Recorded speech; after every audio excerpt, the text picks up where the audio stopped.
All right. Hello, everyone. Thank you so much for being here. Welcome to our Lego Masters post finale stream. Let me just go ahead and confirm that we are live. Now we have a really exciting stream set up for you. First of all, obviously, you know him, you love him. It's Robert. How are you doing, Rob? Hey, I'm all right. How are you, Chris? I'm It's doing good. It's been a busy week for both of us. yeah. Um, but Uh, no, it's been really fun. Very, very crazy post finale. But it's so good to see everybody in the chat. Thank you, Minifig Productions, Samira Imami, Lego Time, a YouTube account, Corndog202, Oaktown Bricks. We see folks jumping in. Thank you all so much for being here. I'm recognizing a lot of folks from my Fortnite stream earlier. Brick Boss, hello from Oregon. Oh my goodness, I just came back from Oregon yesterday. I was on a road trip there with some friends. Vincent Lee, what's up? Thank you so much, everybody, for tuning in. And we've got a pretty packed stream ahead for everybody because this is going to be kind of our post finale, but also post Lego celebrations, like post Lego Masters as a show podcast. We're not going to have any of the other contestants on, unfortunately, but we will be focusing on just kind of our experience with the show and talking about this crazy journey that we embarked on. And yeah, however, we are not going to be doing this by ourselves because it'd be a little bit weird if we were just interviewing ourselves. So we are bringing on good friend of the channel, somebody who has run a lot of podcasts with us before, and that is Paul. So you know what? Thank you for being here, Paul. Welcome, and why don't you introduce yourself to the audience? Hey, once again, I'm glad to be here. Congratulations to these Lego Masters that I'm now speaking to. I guess for the first time post-show, the first time in person, now that you've gotten that title. So I'm very Oh excited to yeah. be here. Um, some of you who've been fans of the Duckfrix channel before the appearance in Lego Masters, we had an episode like this leading up to the show, where we kind of all got to talk and kind of get some thoughts before the show aired, in quotes, kind of before being on the show and before the appearance. So now we're going to do the bookend to that and hopefully get some thoughts after the show and kind of see how maybe life has changed, how your overall thoughts have changed, and your overall experiences. So excited to be here. Well, thank you for being here, and thank you for prepping so many questions for all of us. I know you did a lot of prep for this, so I really appreciate it. And Robert and I are both really excited to talk about the finale, talk about the show as a whole. Yeah, let's just get right into this. Yeah, let's do it. So again, for those of you that may not know, I'm known in some of my other circles as the question guy. So I had to self-edit tremendously because otherwise this could be like an 8-hour show Oh just yeah. talking about the episode. So before we even do that, I want to say that these guys have done a tremendous job of putting together build videos. After each of their episodes, they do a 20-30 minute breakdown in true Duck Bricks fashion, where they go into minute details about what their thoughts were behind each of their builds and why they built it this way, and even some of the things that they had to pivot with and all that kind of stuff. We were trying it this way and we had to change it to this. If you want that level of detail, and I think you guys probably do if you're fans of the show, would definitely recommend going there and checking out those videos. We're not going to go into that much detail here because, like Chris said, we don't have that much time, but definitely you guys should definitely check those out. So, very first question, probably the one that everyone is wondering: how have your lives changed now that the finale has aired? Have you guys been recognized in public yet? Robert, you want to go first? I feel like only at the Lego store when concentrations of Lego Masters fans are reach peak. So Rob, you're in New York, right? I am. And then well, I'd say Chris, you're in the Seattle area, but you haven't been in the country at all this year. So who knows really? But is that a New York thing where you were only recognized there, or Chris, how has your experience been now that you're not in quite a place where you can walk down the street and see Iron Man and Thor and the Hulk and Deadpool? Oh man, it's been pretty crazy because I actually have been recognized quite a few times at the most random places. Dang, Rob, Close step to up. Lego store a lot. But like I was just in New York celebrating with Robert, and I was like walking down the street, and there was like one day where I think the record was 8 times in one day. People would just come up to me. I was getting a haircut, and like the barber recognized it, and it's been pretty wild. I feel like there's been, I don't know, maybe I guess I was all at the Lego store when both Robert and I were recognized, but Yeah, it just happens. Like it happens at the funniest moments. Like at one point, I was late to my flight and I was running to my plane, and I'm like running up to the gate, and someone's like, "Oh, hey, you're that guy from Lego Masters," and I was like, "Oh yeah, hi. Sorry, I gotta go," and I just like ran off. But it's been a pretty interesting ride. I guess to an extent it was already happening because of Duck Bricks, but it's just been kind of exponentially increased, especially after the finale. But honestly, I think a lot of the big change in terms of like exciting stuff to do is going to happen probably next year. I don't know what's in the in store for us, but I know that like last year's winners got to go to Comic-Con, which would be really, really cool. So fingers crossed. If anyone from Fox is listening, please bring me to Comic-Con. But no, like seriously, we're so excited for next year, especially with the imminent launch of our Lego set and seeing what comes from there. So just in case anyone missed that real brief thing, there were people that recognized Chris as he was running, and I think that is the one lasting image of Chris from the show is him sprinting to get somewhere. That is immediately why I would recognize you, and potentially why I wouldn't recognize Rob. And did I get that right? Like, so you were with Rob, and they recognized you, but not Rob. So all the times I was with Rob, they recognized both of us. Yeah. But I was by myself a lot of times in New York, and I would just get recognized when like running around, but like also in like Seattle and stuff. It's very interesting. Yeah, I don't know. So I guess you've actually known clearly this show is not filmed live, as we all know. So you've actually known about this secret for months. How does it feel that you no longer need to keep that all inside now, that you can kind of share, you can bask in the glory of being a Lego Masters, well, a Lego Master now? How does it feel that you don't have to try to keep that all under wraps now? You know, let me just say that Duck Bricks is not the Tom Holland of LAN, because I, in fact, did not leak that we won to anybody. May I add? Nobody knew until the big win. Okay, well, that's not true. Mostly nobody knew before the big win, other than very close friends and family. I can confirm I did not know until I messaged you guys like 3 minutes before the actual announcement on the episode. I had no idea. Just said, very proud of you guys, regardless of how this goes. Great job. And then all of a sudden, boom, there it was. So that was, yeah, it's, hey, we kept the secret. Robert, I'm sure your lips were as tightly sealed as mine. And it's good to finally be able to talk about it and celebrate it with friends, because a lot of good friends were kept in the dark about this. And finally, the secret is out. What was it like? Were they trying to like, come on, just say it. Come on, just let me know. Come on. We're Robert, friends, aren't we? How was it like for you?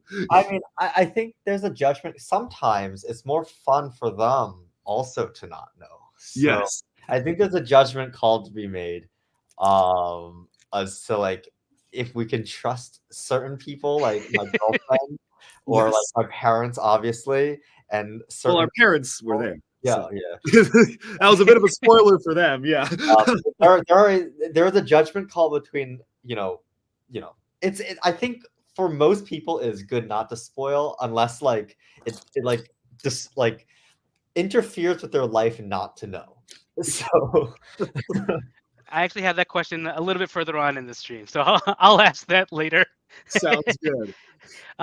So who was the first person to reach out to the two of you when right after your win aired? When the announcement happened, who were the first people to reach out to you? And was it someone from the show, or was it someone else? Well, I got flooded with DMs on Instagram. It was, I think, that entire night. Well, I was with family, and I just remember I feel a little bad because I wanted to respond to everyone, but I'm pretty sure I spent the entire rest of that night on my phone just responding to people.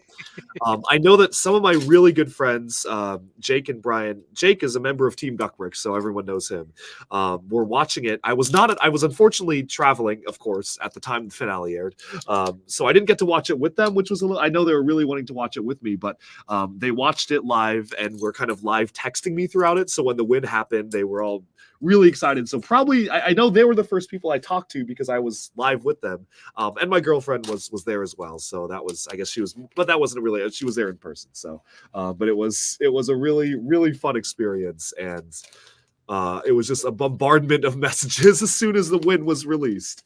How about you, Rob? Because clearly you guys weren't together when you were watching. How was that? What was your experience like when you were watching the? Did you even watch the finale, or were you actually working like you always are? I guarantee it was working. No, I actually watched the finale live, so that was very fun. It's same with Chris. Like I don't remember exactly who was the first person who messaged me, but it was a lot, and it was an overwhelming amount of people, which is awesome. You know, that's can never.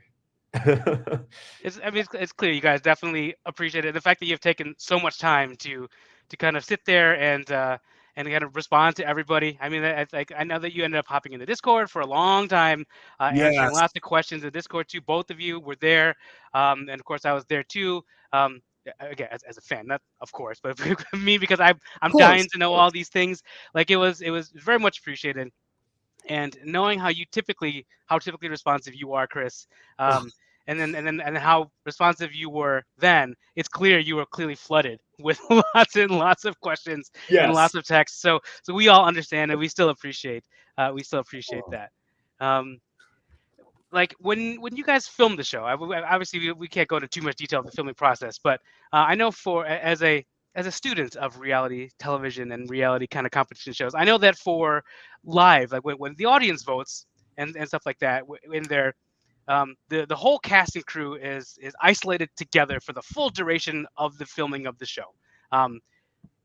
Was it, if you can share, was that not, I'm going to assume since this was filmed prior, was that not the case here, or was that the case here too, where you guys were all together throughout the whole duration? Yeah, well, before I answer that, I do want to give a very quick shout out to the YouTube chat. Thank you so much, 14 bricks, for the super chat of $2. Now you have $100,002. Thank you so much. Seriously, that means a lot. Yeah, the chat is so many questions coming in on the chat, and we will definitely take time to answer the chat's questions very soon. But yeah, so basically, we were pretty much together. I mean, throughout all of filming. I mean, Robert, you could probably go into more details about like what that whole process was like, but it was very, it was intense. It was a lot of work, but it's kind of what we're used to. Yeah, we were like, super tight knit. Kept in the same waiting room, kept in the same hotel, and driven. We were bundled together. There was no separating. I don't actually think we were allowed to separate. So yeah, and it was like a pack of gazelles. exactly. Yes. And we made so many good friends with the other contestants. I'm honestly really happy to call many of them really close friends to this day. And it was just really cool to be able to just make a new family and to join this like new community of people who are all very passionate about Lego, but who all are kind of separated by all sorts of diverse backgrounds and their interests and everything. And it was really cool. So kind of speaking to that, I know that you had mentioned that I believe it's Jordan, who's also a fellow Seattle. I don't know what you guys do. Seattleite? What do you guys call yourself? Yeah, I think Seattleites. There's a lot of us. Yeah, there's actually. Who did you know? Did you know any of the contestants before the show, or did you kind of all meet and kind of get to know each other during the show? I would say that I don't think I knew anybody before the show. I'm sure I knew their work. Like I follow a lot of like people on Instagram, like Lego creators, and I'm pretty sure that I knew of a lot of people. But I personally did not know people until I met them, and it was really cool because I feel like we were able to make like really good friends on the show by just going through this insane experience together. Yeah. And now, when we did our show, our pre-show, you'd mentioned we talked about how you guys obviously you've done a few startups together and how crazy intense that was and all that kind of stuff. Yes. How does this compare? Well, we're still in the thick of it, Robert. What would you say? We are working on our startup to this day. In terms of work, Lego Masters is more concentrated, so like the spikes are higher for sure. But a startup is a long grind. And like I think Lego Masters is a sprint. Even though it was filmed over many weeks, it's more of a sprint. While I think a startup is very much a marathon. Yeah. So who knows if you guys are brought back for like celebrity Lego Masters or Lego Masters Holiday Edition. This could extend as well. It could be a much longer marathon that you just don't realize yet. Oh man. Plot No, thickens. I know Sam has been to the Duck Bricks basement. Has anybody else made it over to Duck Bricks HQ? You know, in terms of folks who are on the show, Yeah. nobody else yet. But I'm hoping to do maybe like, I think it'd be really fun to kind of do like a big party with like everybody once like we have BrickCon here in Seattle next year. I think it'd be really cool to just have like everybody come. I think that would be really, really fun. So Everyone's gonna start sorting your bricks. hey, guess what? I actually just 2 days ago officially brought on a Lego sorter who is, I wouldn't say he's in the area. I would say that he's tangential to Seattle. But I've actually brought on a Lego sorter. So my bricks are actually being sorted now, which is kind of crazy. Is this just Will? Like, No, this isn't Will. What do you mean is this Will? No. It's Jamie. Jamie and Amy are coming in and they're sorting all your bricks. This is somebody who contacted me online and was interested in the sorting position. I'm not gonna lie, I'm actually a bit jealous. If I lived locally to you, like I said, I would do it just to hang out in the basement. I would have done it. So I'm a little jealess, but I'm gled you're finally getting that shit sorted. Oh, why are you coming out to Seattle? You gotta. I got young kids, man. It's hard. If you're ever out here, of course you're getting a tour. Awesome! I can't wait. I wanna sleep in your little office bedroom down there, surrounded by mechs and other assorted Lego. Surrounded by mechs. That's the only way to sleep. I have got a friend staying with me right now who is experiencing that as we speak. Yeah, he's over there. He's the one who's sorting now. Oh. All right, next question. Wait, Zach is here, Rob. Yo, okay. He's the Lego Maniac? Yeah. Our good friend Zach is right across from me right now. Damn. What's up? Oh. All right. So another question, general question about the show. I'm sure everybody's asking. I don't know how much you can share, but how was the brick pit laid out? And if you can't share that, more specifically, also, how long did it take before you started getting comfortable with where everything was in the brick pit? That is a great question. I don't think I could share details about how the brick pit was laid out, even if I wanted to, because that was a very chaotic few weeks, and then it was like out of my mind for several months. But what I will say is that I genuinely kind of feel like we almost had some sort of an advantage because, obviously, as you know, my parts at this time are not sorted, so I wasn't necessarily really used to having like certain pieces in certain areas. I feel like if you came in and you're very used to building with like a particular way systems are set up, it might actually be a little bit harder than us because I'm used to digging through bulk. So anything was an improvement over that. So I was actually like, there were a couple of like weird things where I was like, I wouldn't have put that there. But for the most part, I was like, yeah, that's like, I'm okay with this. This is okay. But I think it took us like, what, a couple of episodes to get used to? What would you say, Rob? I think like, you don't see this on the show because it's embarrassing. But like for the first couple of episodes, like the Lego bricks on our table were stacked so high. Like we had like people come, like a producer came over and was like, I've never seen a messier pair of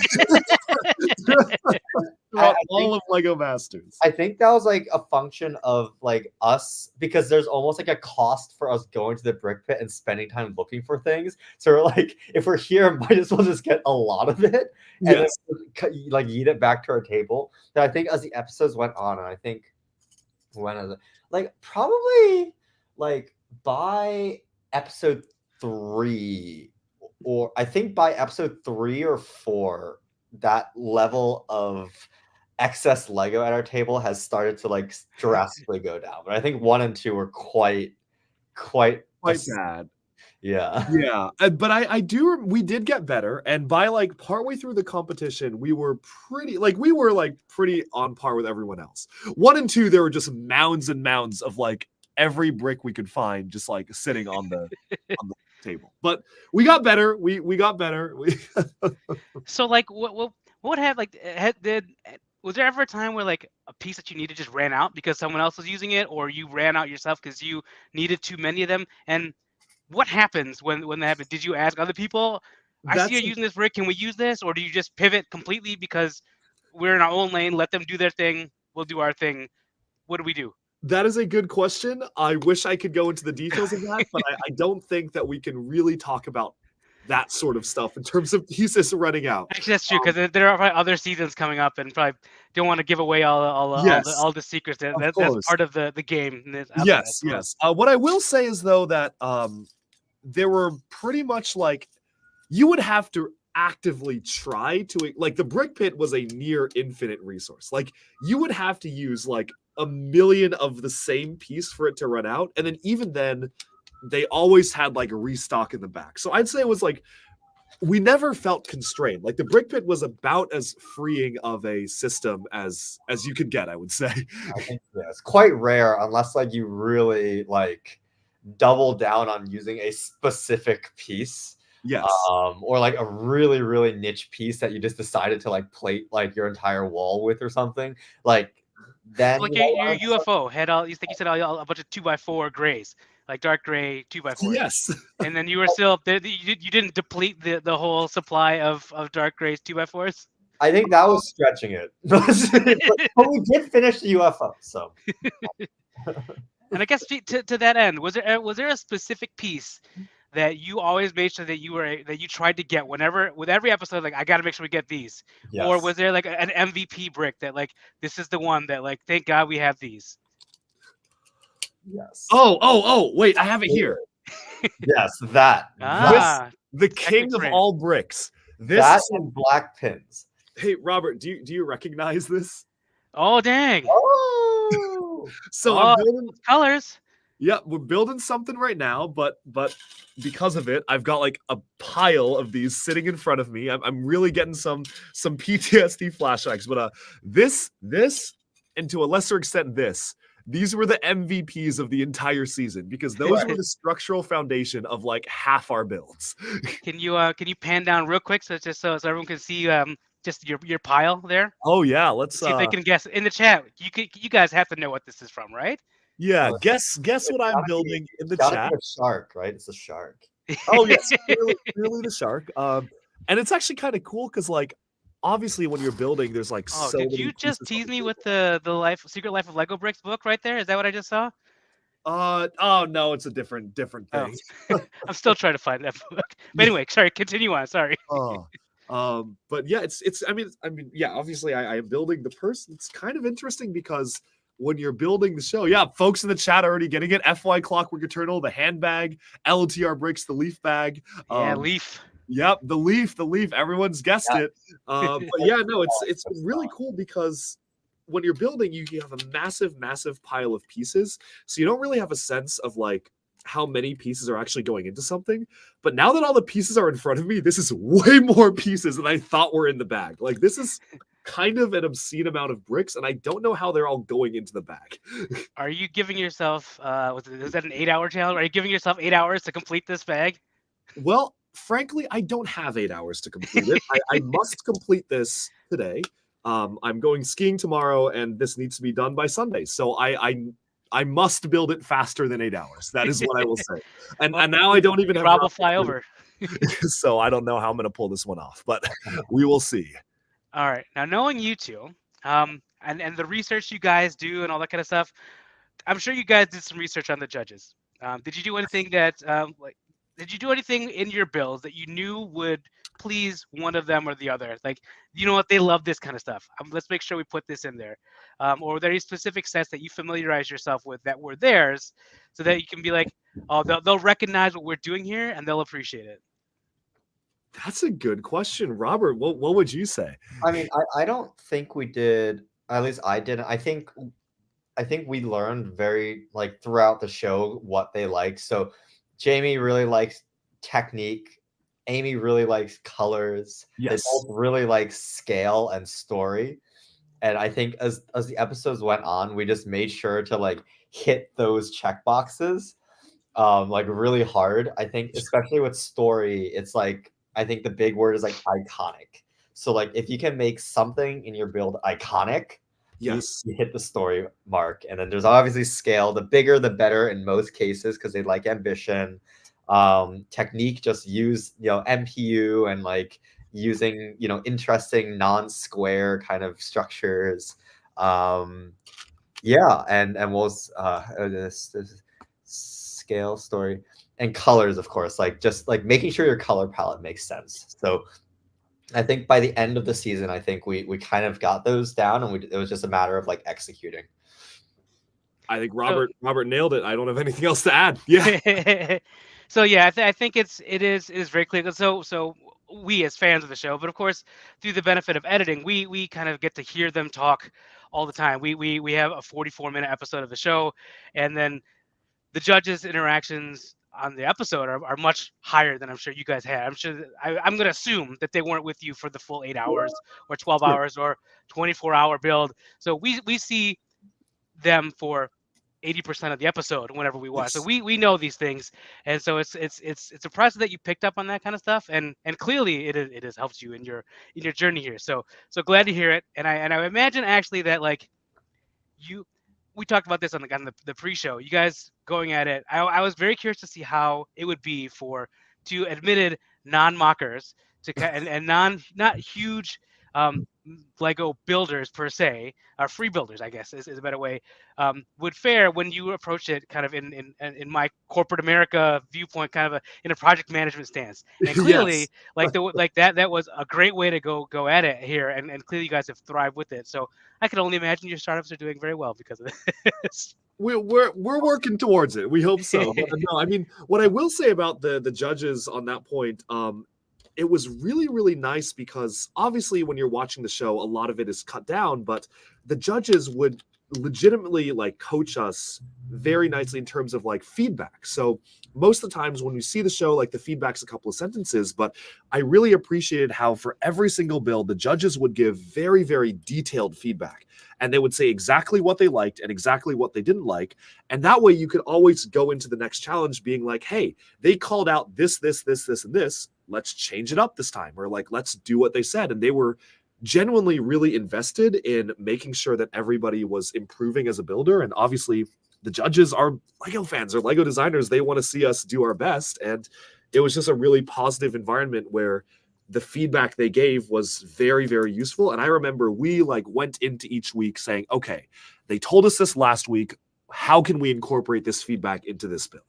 And actually, to that point, I was going to say this a little bit later on, but it seemed from challenge to challenge, from week to week. I don't know if it was something that you did consciously or if this is just kind of the evolution you guys had as builders, but it looks like things that you implemented in one challenge would inevitably show up in the subsequent challenges. So there's a big point on kind of motor functions, and then there ended up being like just not lights, but then like roller coaster track, like all these kind of things. Like you could see that like they started getting put in more and more builds moving forward. Was that something that you did consciously, or was that something that that just kind of happened that way? What would you say, Rob? I think it was a bit of both, but I'm curious what your answer is going to be. Yeah. I mean, I think the key theme, the biggest technique that we carried through, and Chris mentioned this, was using those 4x6 brackets and on like everything, because it's such a good structural, like you have plate, brackets, bricks in between, plate again, and that forms such a robust framework for like anything. Like you saw it in it, it created, I think the first time it appeared was probably the alien spaceship in a really like, it actually was in my platforms for the cat. Yeah, you had to support the cat, right? For the Sir cat. Fluffington. Like yes, those were kind of the prototype versions. It got a little bit more fleshed out on the alien saucer. Yeah. That was still quite like wobbly. And then I think 1, 5, 6, the chair, it used it a crap ton in that, making the bottom of that chair like stay up. Yeah. Episodes, actually in the bag we used it as well for the sides. No, wait, a little bit less on the bag, but we did use brackets for the bag for sure still. Yeah, it's on the sides. I'm using it right now. It is on the sides. No, actually, yeah, literally that exact technique on the bag as well. So shape the leaves and make them firm. I think shark, maybe less so. The shark, yes, because it was the sides of the shark car. Yeah.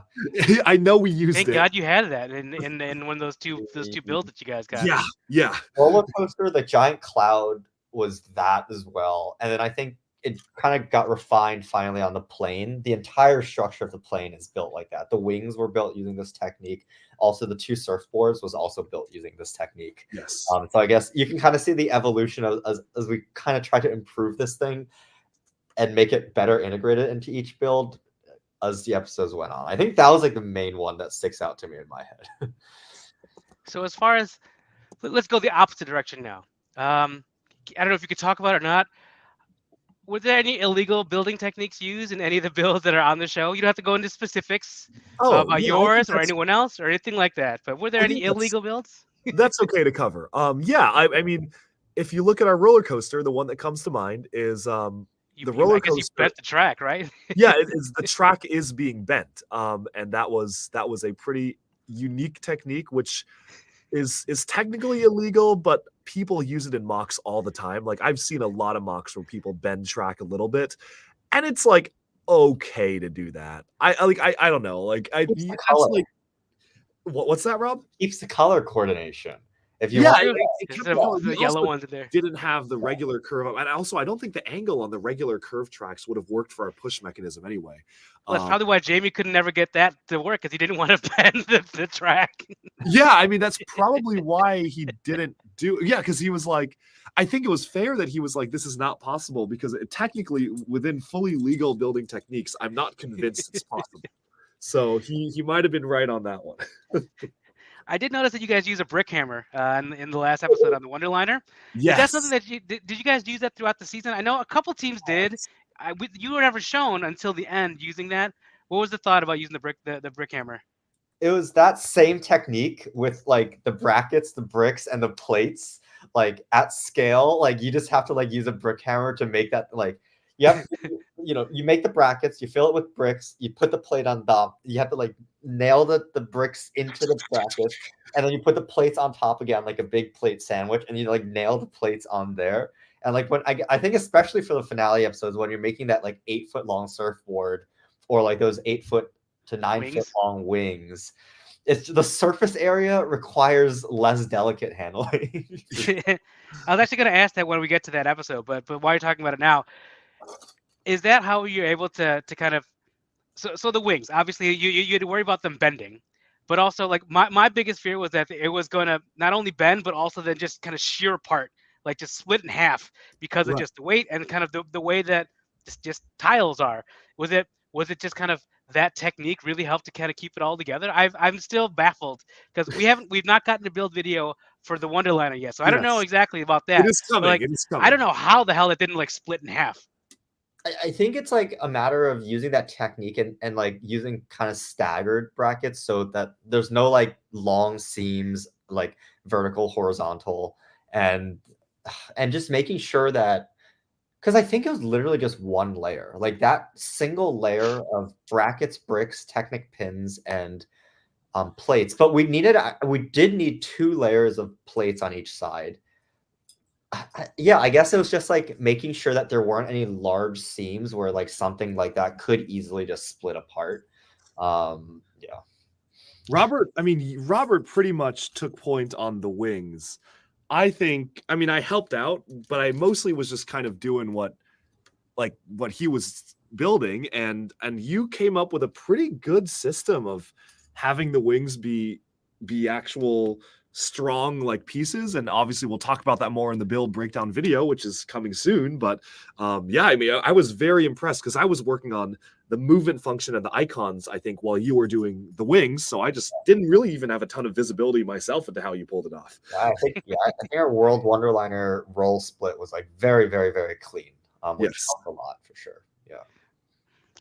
That's awesome, and looking forward to that video. That one in particular, because again, that one seemed like a marvel of physics. Like I can't even really wrap my head around that one. The other stuff, like I was able to kind of get my head around it. I understand it's not possible within legal building techniques, blah blah blah. But that one I don't understand from a physics standpoint, so I'm looking forward to that. Oh. So you guys kind of talked about. Actually, I won't even go to that question. You kind of answered that one. What was the bathroom situation like on set? So that's a good question. We always could leave to use the restroom if we wanted to. Time wouldn't stop, of course, but we could go. I don't think we ever needed to because we always use the restroom right before. It was kind of like, you know, like you use the restroom right before seeing a movie.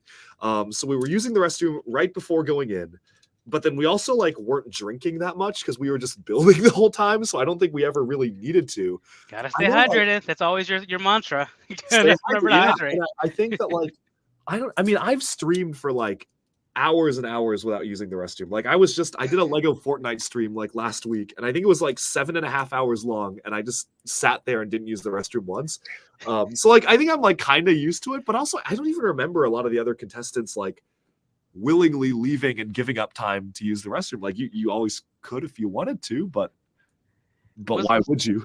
Like, so did you guys feel that time crunch? Like for those of us never being on the show, 8 hours, 10 hours, 12 hours, 24 hours seems so nebulous. Like I don't know if like I would feel the time crunch until like 45 minutes left or whatever. Did you? How aware were you of the time, and when did you always feel that lumbering on top of you, or was it only when it came close to the end? I think there's always a lump because I think it's important to kind of think of a build not as like we have 10 hours to build one thing, but we have like 1 hour to build this thing, another hour to build another thing, and a third hour to build. So I guess if you break up the build into smaller builds and then kind of plan that hour by hour, then you can really feel that clock on you. But I also think that also gets you to finish the build actually, because then instead of it's like, oh, we have 10 hours to finish the plane, it's more like we have like 30 minutes to finish like this icon, 20 minutes to finish the cockpit, like, you know, like an hour to like finish the frame of the wings. Yeah. And so if you kind of like plan that out and in a more granular way, it definitely helps in like keeping us on track and making sure that, you know, we can actually finish all the things we want to finish. Now, is that something that kind of is particular to your technique and your the way that you guys broke all your tasks apart and kind of broke everything apart for for how you built? Yes. I think that like I mean, I'm not sure how the other contestants did it because we didn't have a ton of visibility into how they put things together, but I know that we had a really rigorous schedule going in for every single build. And for some challenges, it worked out better than others. There were definitely some where we clearly just like completely and utterly outscoped ourselves. And it was not even close to being within the realm of reasonability that we had set out to do. And then there were other challenges where it was like, okay, I think we pretty accurately predicted how long it will take us to do this. And it was very much an evolving schedule. There was never a point. Was there ever a build, maybe other than the shark, where we were like perfect on time, Rob? Do you remember? By perfect on time, like we didn't have to de-scope, or we didn't have to de-scope, and we accomplished what we set out to accomplish and fit like the hours that we predicted it would take. I mean, I think the bag also satisfies that criteria, but the bag was definitely also down to the wire. Well, yeah, because the bag was down to the wire because I messed up one thing. Because I didn't have the structure right. I think the shark we comfortably finished. The bag, I think we also finished, but just uncomfortably finished. Are those the only two finished builds? Like, I don't know, like finished as in like we wouldn't add anything else to it. I think the Pitch Party Pagoda Pontoon was pretty close to finished, but that was also just a mess in general. Yes. And then the volcano was also pretty close to finish, but I think there were some polishing details in like the back and stuff like that that we could have always added up onto, I guess, right? Yeah. Alien spaceship chair.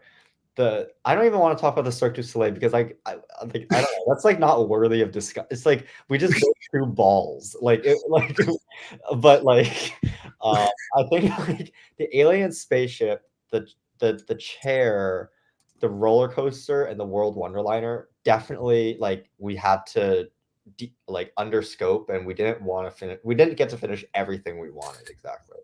Yeah. Don't downplay your spheres. That was a big thing that we saw from all your training videos and all that. I was excited that we got to actually see it in place. Yes, we did practice it. We did and oh my goodness, one thing. Thank you so much. It's Cisco Vizla for sending many wishes from Texas. Glad y'all won for the $2 super chat. Really appreciate it. And that goes directly back into helping Duck Bricks make more videos. So seriously, really appreciate it. And also, I guess speaking of that, here, Rob, I also I bought 3 shields from you at the last whatnot, so I guess I've also contributed $2 to your total. Yes, that's going to Rob's his student debt right now. I appreciate it. I have yet to receive payment from you. You will. You know, you gotta file your reimbursement, and you will get payment at some point. Did they play any music or anything like that during the build process, or was it just silent? Now, we Duck Bricks fans know that Chris cooks best when he's got the Ninjago soundtrack playing, or I think we talked about in the pre-show when L to the OG is playing, like when one of those are going. But what was it like? What was it like when you guys were building? Just clicking and hammers, or what was it? Just Christopher, just yelling Christopher all day. Emily's the music, yeah. Emily was the music. Well, on the show, I mean, we didn't really have any music playing because that would be heard. That's true.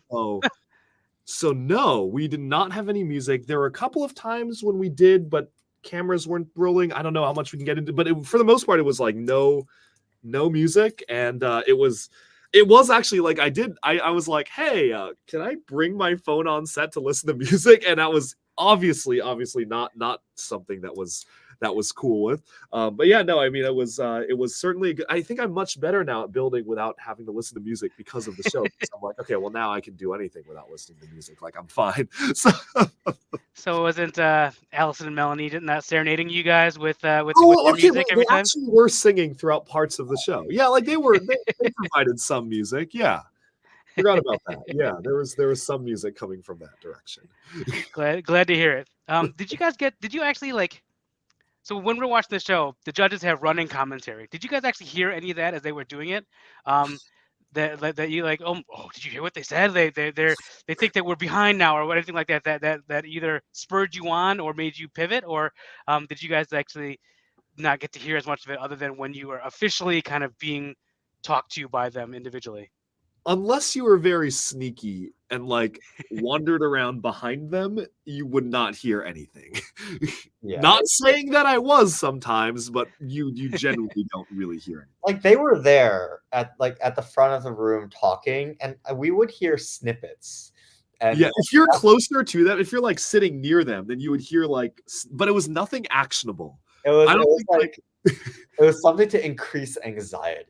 Yeah. It was like, oh, they said no, falling behind. Who did they say? Like, is that us? Like we would be like Christopher and Robert, but like we wouldn't hear anything else after. It's like, what are they saying? Yeah. Oh no! Like, what an amazing Amy impression. Well done. And then I guess, did you get a chance to see the other builds each week, or did you really only get to see them when they were presented on the show? Did you get to see any detail other than when you were all standing kind of in line as they were presenting to the judges panel? That's honestly one thing I wish we got to do more, was see the other builds, because we got to see them, but even when they were being presented to the judges, a lot of times it was like facing back to us, like the judges were in front, so we could only see the back. So I was very happy to actually watch the show and very excited to watch the show, because I was finally going to be able to actually see what was going on. And that was like something I genuinely was really excited about, because for like, especially with the cat one where it was front facing, we only really we could see it for a little bit.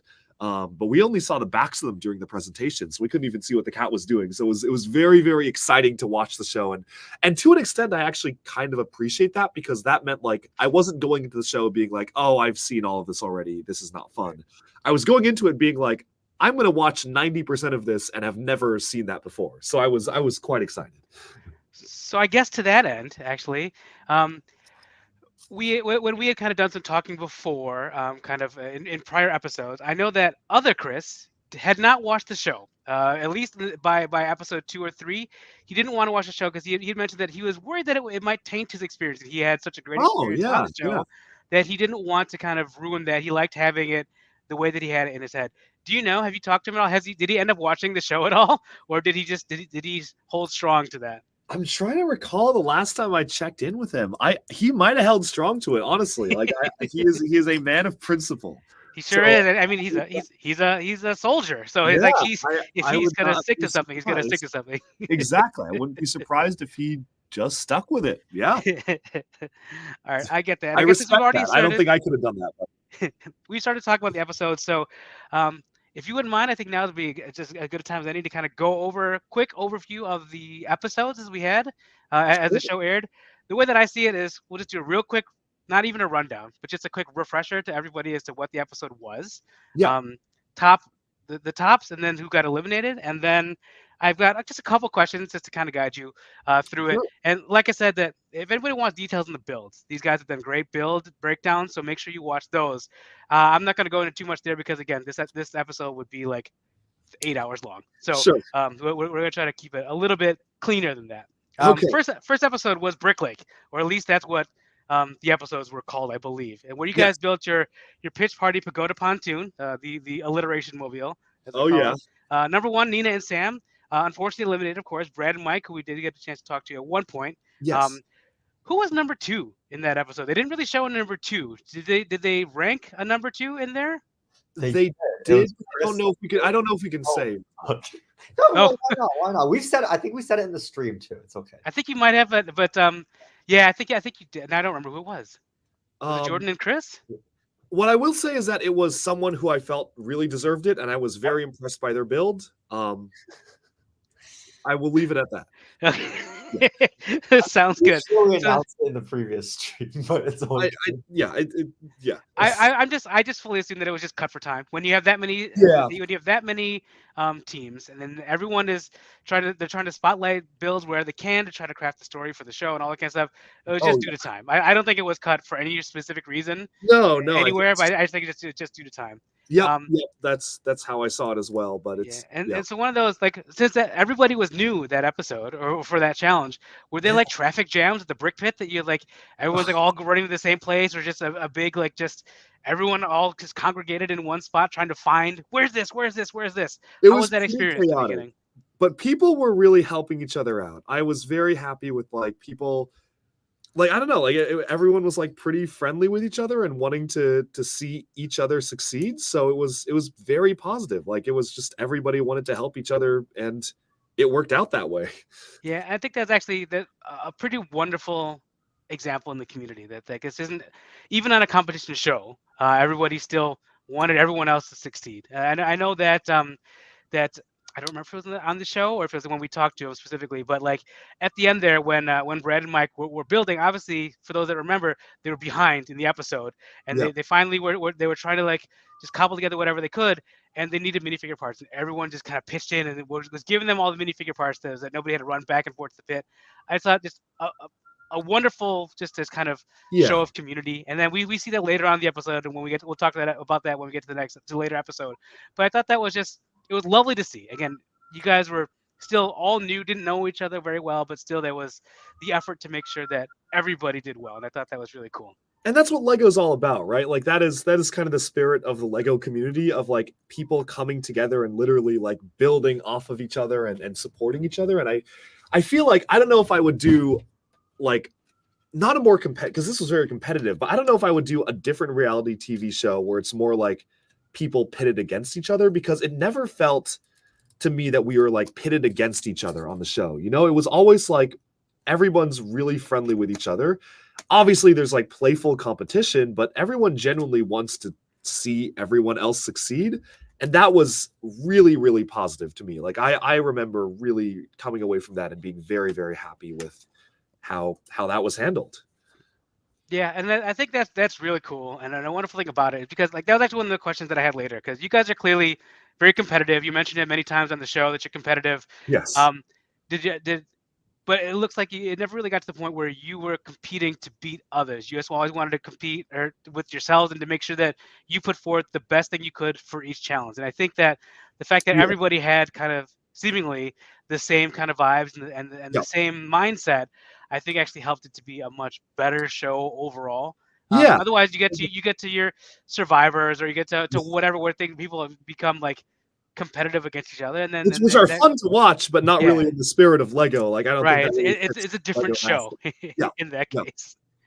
All right, in episode 2 now, we talked about this already a little bit. That was Ketropolis, where you guys built the abode of ice and fire. That's right. And then number 1 again, Nina and Sam, kind of coming out strong, showing twice in a row where they were the team to beat. Yep. Second place, Lewis and Alex, and then unfortunately eliminated there, Karen and Amy. Yes. That was the episode, of course, that had live cats. And they always say that whenever you're gonna, to all actors, you never want to act with young children or live animals. How was it to be able to interact with and have to deal with live cats while you were actually performing? It was so fun. It was distractingly fun to have cats on set. How much of the build? I don't remember exactly how long this one was either. But how much overall percentage of time were you actually with the cat when you were there? It was it was a decent. We had a decent amount of time to like quote unquote practice. Like we were A/B testing the cat to like see what it responded to positively. It was a pretty good amount. I think we had about as much time as we wanted to like play around with the cat and just be like, hey, what is this cat like? Can we tailor certain parts of the build such that the cat will like it? And that was really, really fun. And we definitely took I don't know, it was like, I want to spend time playing with this cat, but I also want to spend time building. So it was very much like a juggling act of how do we optimize this? Are you a cat person, Rob? It's, I always have this debate in my head because, dogs I feel like are more innocent. And like they're always like perpetually happy, which is so awesome. But I feel like in many ways cats are more relatable. Cats are more relatable. Robert, hard to say.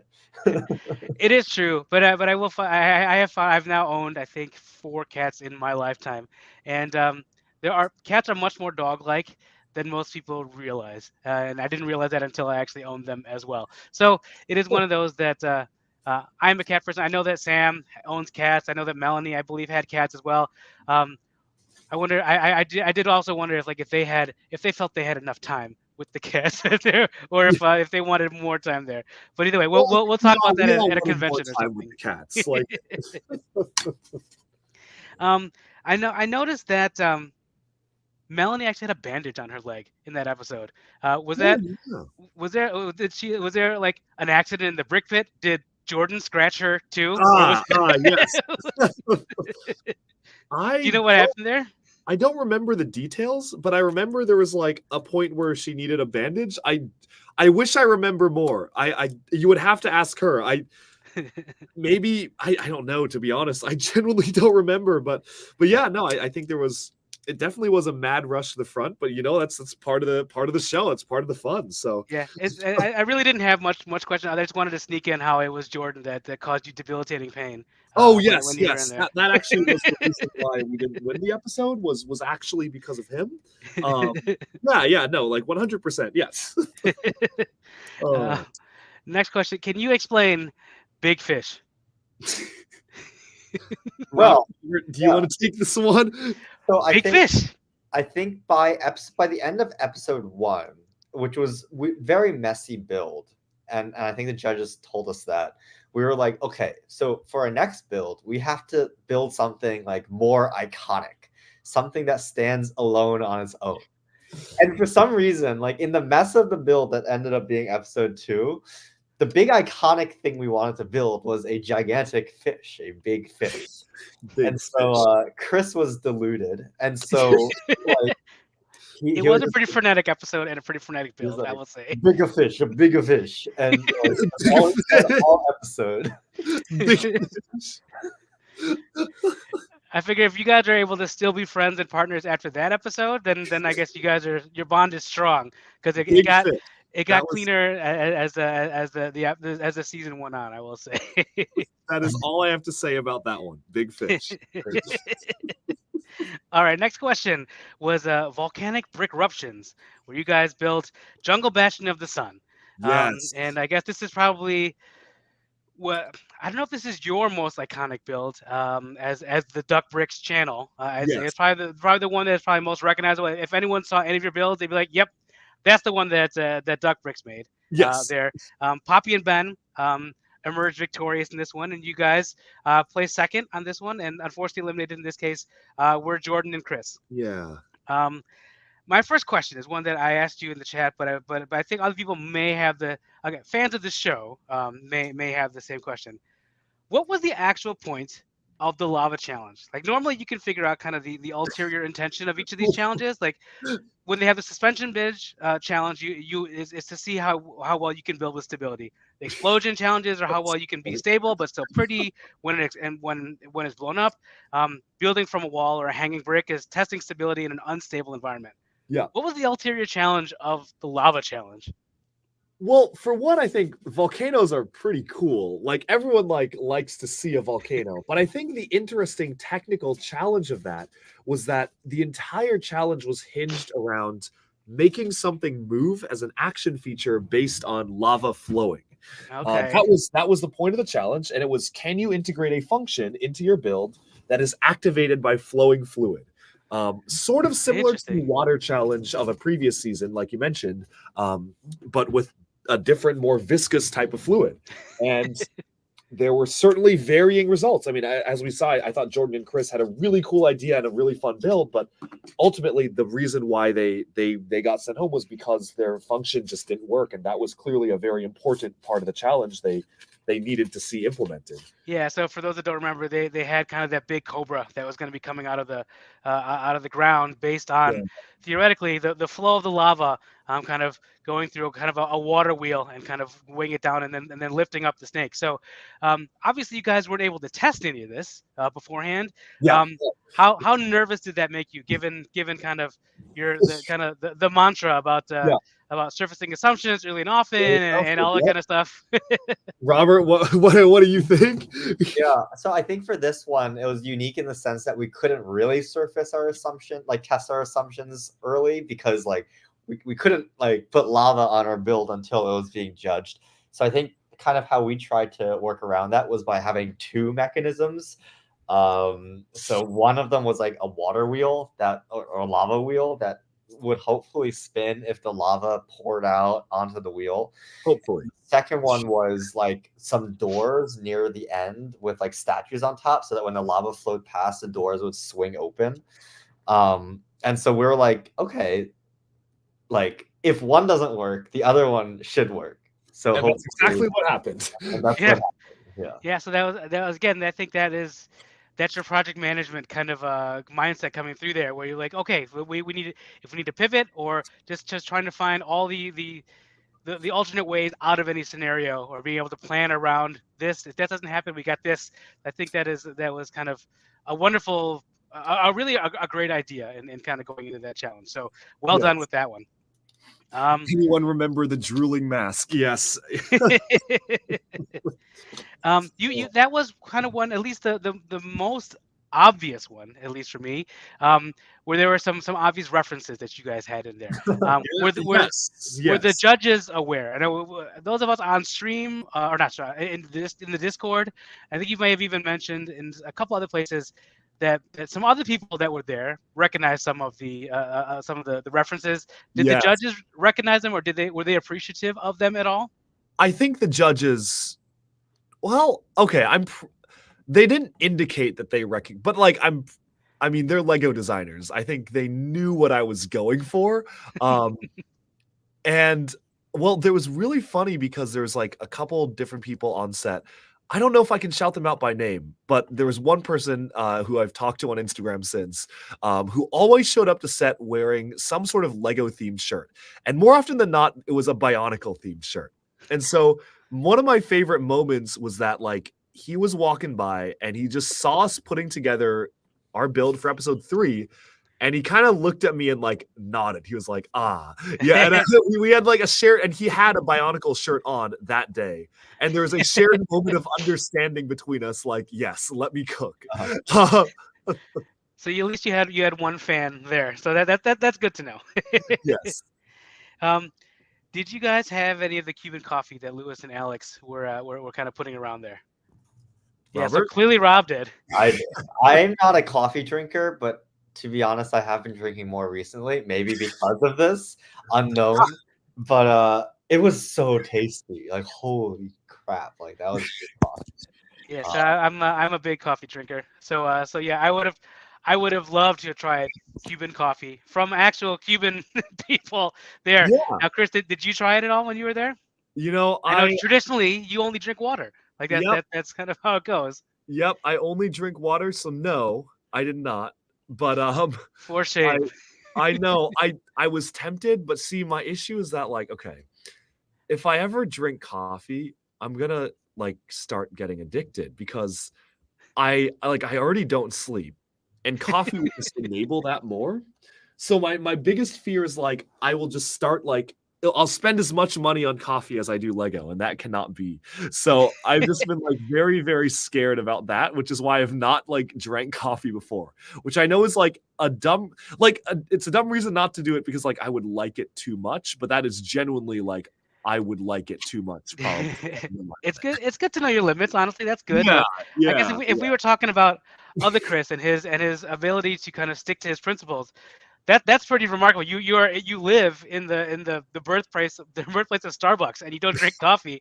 And you who love experiencing other cultures have traveled around the world to experience other cultures and cuisines, had Cuban coffee right there and didn't drink it. So that's a very impressive hold to your principle. You know, I cannot. It is like gonna be dangerous. It seemed like this is the kind of the challenge week where everyone's build kind of leveled up. Did you feel that about yourself, about everyone else as well, or was it just kind of that this is a challenge that kind of allowed for that kind of thing? So when you have the give me here's they build a challenge of something that represents you but can also float, and then here's something you got to do with live animals and make sure that you can make it so that the cat loves it and the judges love it also. But this one is like just it seems a little bit more focused, but everyone else also really stepped up their builds here. That's what it looked like, at least from us as viewers. Was that kind of the case on your end? I think for sure this was a very, very competitive week. And I remember, Robert, you probably remember this too, but I genuinely remember us going in and being like, I don't know who's going to win this one. Like usually we could we had our predictions, right? We were like, okay, that one's really good. That's probably going to take home the prize. But we went into this being like, it is literally anyone's game. And that was scary. It was a big moment of like, wow, we are in the thick of this competition now. I think definitely also having 2 extra hours helped, and also like building that thing bigger because 2 hours, that's like 20% more time. You can build things better, you can plan better, and I think also like that challenge in general was also pretty almost classic, like big mountains, kind of like big grandiose themes. I think people can really easily go wild with that without any constraints. So I think just like a bunch of different factors came together in making some really, really cool builds that week.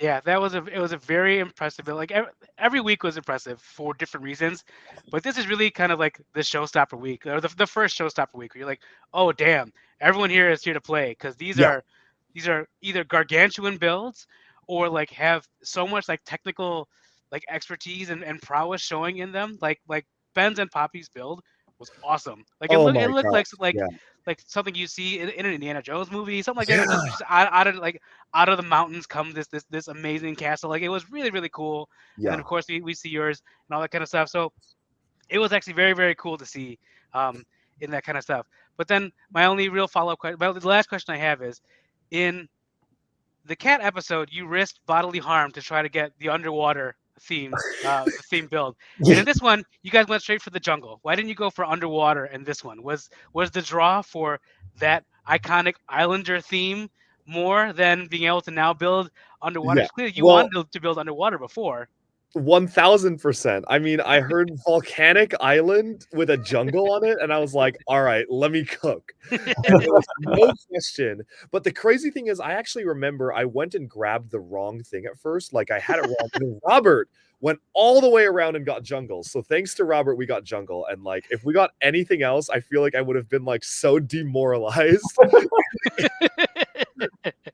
Yeah, and I think all fans of your channel would have probably been sad as well. Yes. This is the episode also where we kind of started to see the emergence of Evil Chris coming through.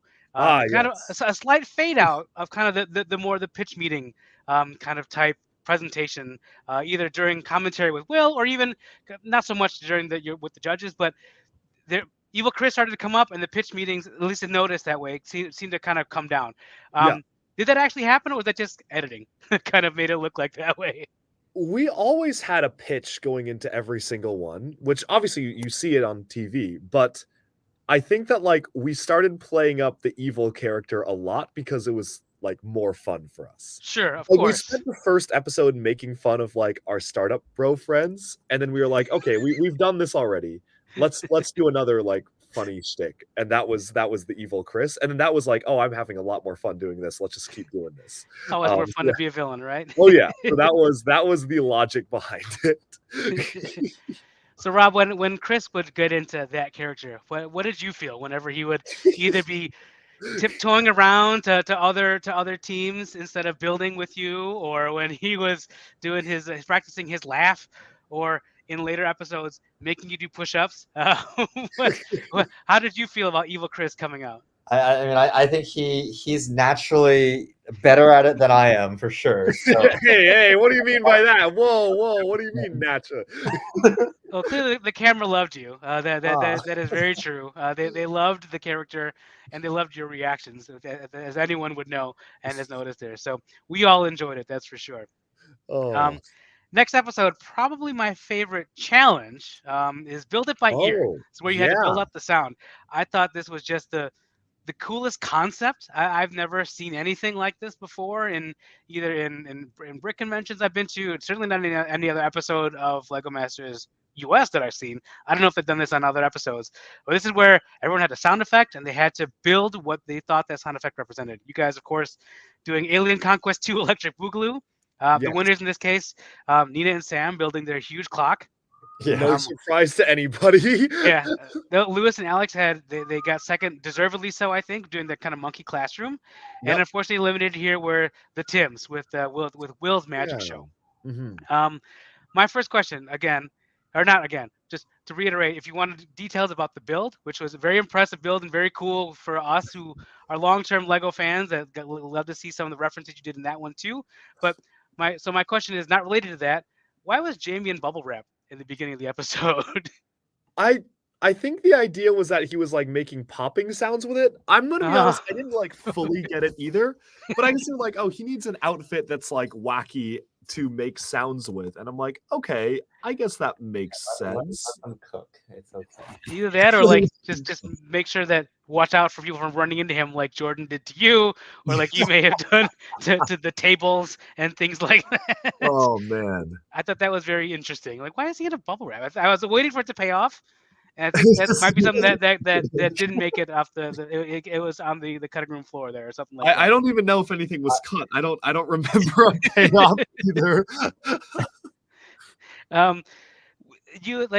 They didn't really show too much in the episode. We didn't get to see as much focus of this specific part of your build, but I know that in your breakdown you'd mentioned that you had part of the farm being sucked up into the kind of the tractor beam. Yeah. How did you what did you exactly do there? What happened there? Like, how did you accomplish that? I don't even know what you would have done to make that happen. It was a ton of mixel joints, a ton of transparent pieces, and I honestly wish that it was focused. Well, okay, I think it makes sense that like they want to focus on the big UFO and that's like the big centerpiece, but I was really happy with like how that all came together, and that was a lot of fun. So Did the judges Definitely. notice that, like, the part that was like sucked up into the? Did they notice that part? They Or sure mention did. it? They did. They noticed, and it was really, really good. It was really great. Yeah, because that seemed like something that, like, a little bit of differentiator. Like, dioramas are fun to build, and you can build action scenes, but that's something that wouldn't normally have been had as much attention paid to. Yeah. So I think it's cool that you guys put that in, and I'm glad you got the recognition for it. I'd say. Yeah. As I recall in this in kind of your pitch, this is your pitch was almost like a commercial for sets that people could buy. Yes. How Yes. was that received by the judges? Like, Oh, you don't normally get that in most of the other pitches, at least that we see. Like, you don't really get like, buy this set now, come into stores, or anything Yes. like that. It was actually even more like that, but I think they had to cut some stuff for confusion because like people would have actually thought I was like trying to sell a set. So like, but it was like, yeah, it was absolutely like that was the intent. It was, can we be really funny with like making this feel like a Lego commercial and going from there? And I had, oh my gosh, that was so much fun. It was, I was like, yeah, I wonder like what is a unique way to pitch this? Because every single week we tried to come up with a unique way to pitch our build. And that was like, oh, that's like a fun thing to do. You know, Alien Conquest is a Lego theme. Like, why don't we pitch it as an actual thing? And that was what we were doing. I think it did create for a lot of fun, and it just sounded different compared to all the other pitches. And again, in all the previous seasons, we never really got that. So it was Yeah. fun to kind of hear it. And it was pretty cool. And I guess the last thing, Will, when the Tims were doing their presentation, Will specifically mentioned, actually, it's not magic; it's an illusion, which is obviously an Arrested Development reference to his character Job on the show.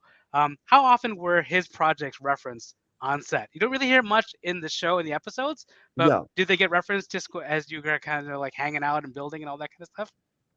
I made a lot of Lego Batman references, but I don't think they were really a huge part of it. But there were definitely references to other stuff he's done, which was really funny.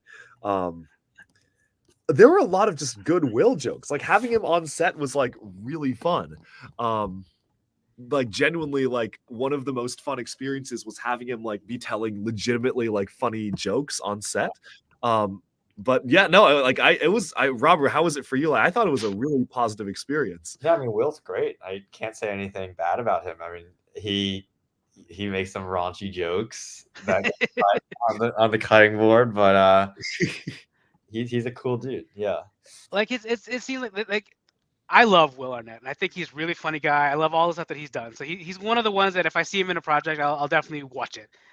So for me, I love the fact that he's the judge, but I can certainly, or that he's one of the hosts and is just kind of a constant presence there. But like, it could go either way, right? It could either you love it and his humor will be there, his constant joke telling will be great to break the tension of the stressful situation, or it can be like, dude, just let me build here. Like, was it overall? Did everyone seem to enjoy his antics on set? Oh, I think everyone enjoyed it. There were moments where I was like, "Oh my god, let me build." But it was almost like always in jest. Like I never was like serious, like go away. It was always like, "Oh no, here comes Will again, interrupting our build." But no, it was always like really, really genuinely fun to have him there. Yeah, it's just I did one time like yeah, no, it was just really, really fun. Like yeah. Who were you more excited to meet on the show? Was it Amy and Jamie, or was it Will? Oh no, I don't know who's listening. Oh, I don't know. Let's just say you enjoyed meeting all of them, I guess. Then. Yeah, just no, to be safe. it was both, but I mean, for me, it's like as a Lego fan, but no, like Will Arnett is Lego Batman, so like genuinely, I don't think I could pick one because it was legitimately like they are all Lego icons. Like I associate them with Lego a lot, so it's like yeah, it was really cool to meet all of them. So knowing you and obviously the desire for the museum at the end and how you love to collect just kind of autographs from notable people for things. Did you bring anything? Did you get signatures from any of the hosts? Oh, 100%. I brought a copious amount of things to have Will sign, and I'm putting out a video on that.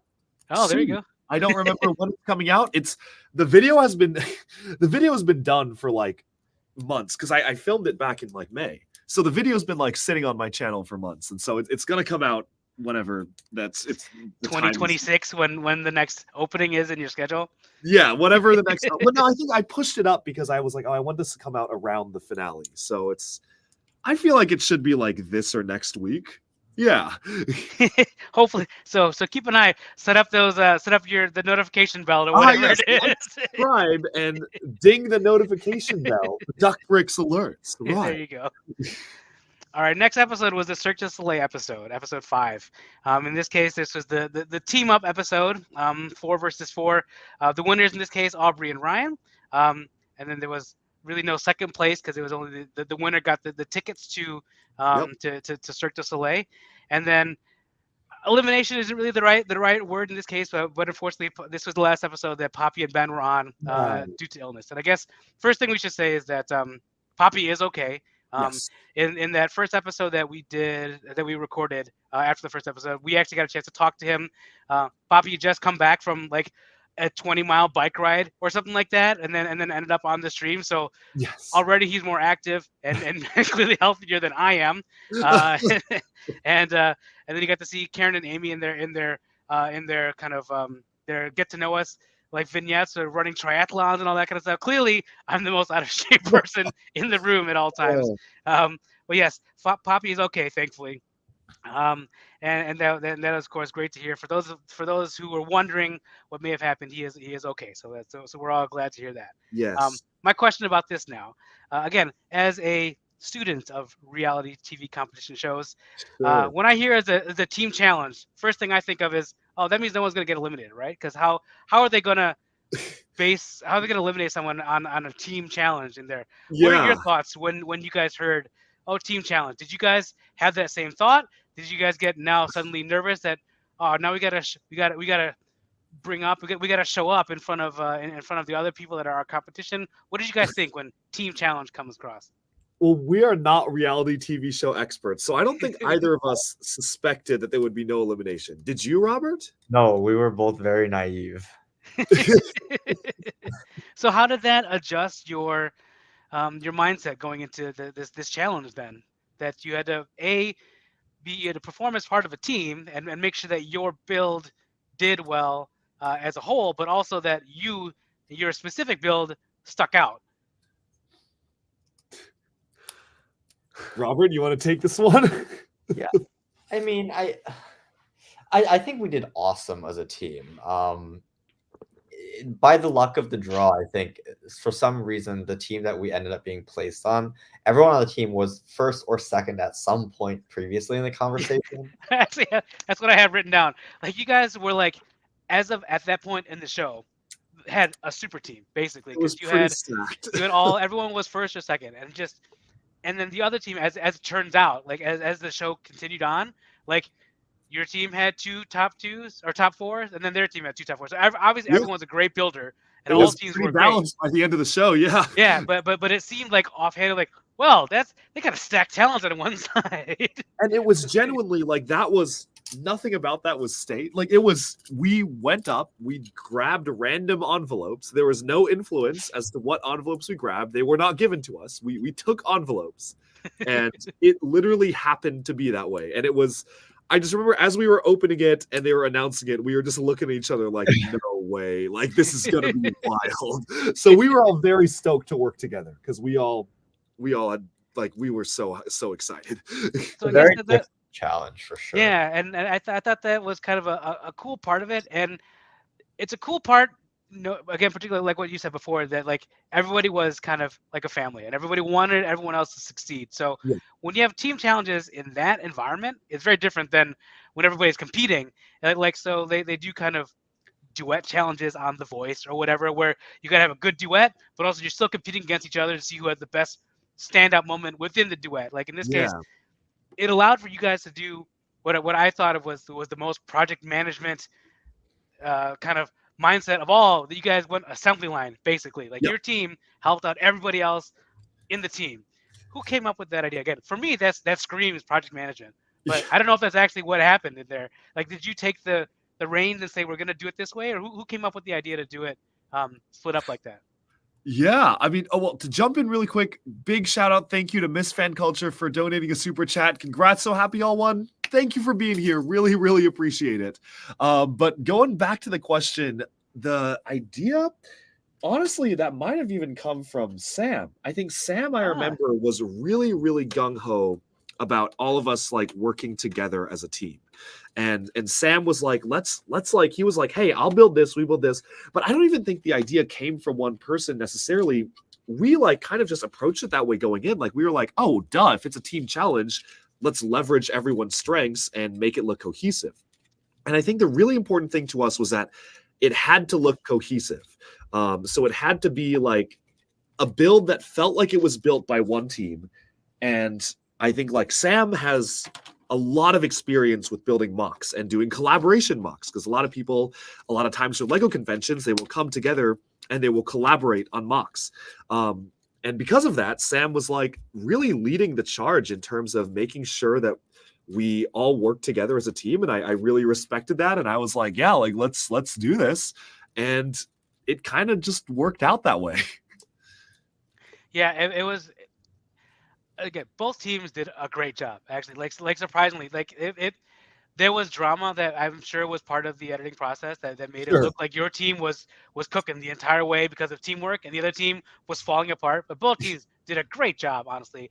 Everything worked out really well. Each of them, you guys had very different presentations, but clearly hit all of the check boxes of what the challenge was and all that kind of stuff. So it actually was a very fun challenge for us to see, kind of as viewers, kind of how different approaches were able to still be kind of successful there. And then again, for those of us who followed your channel and all of Rob's kind of the training that you made him do to see his to get to see his spheres Yes, come out Rob's on spheres TV. that we practiced. It was real cool to see, because like I was like, I wonder if that'll come up, and I'm glad, like, oh look, there they are. And then of course it's part of an orrery, so like, are you guys excited for the new set that was announced? Or like there's like three that are coming out in the next year. Yes. Very excited. Rob, what do you think of the new set?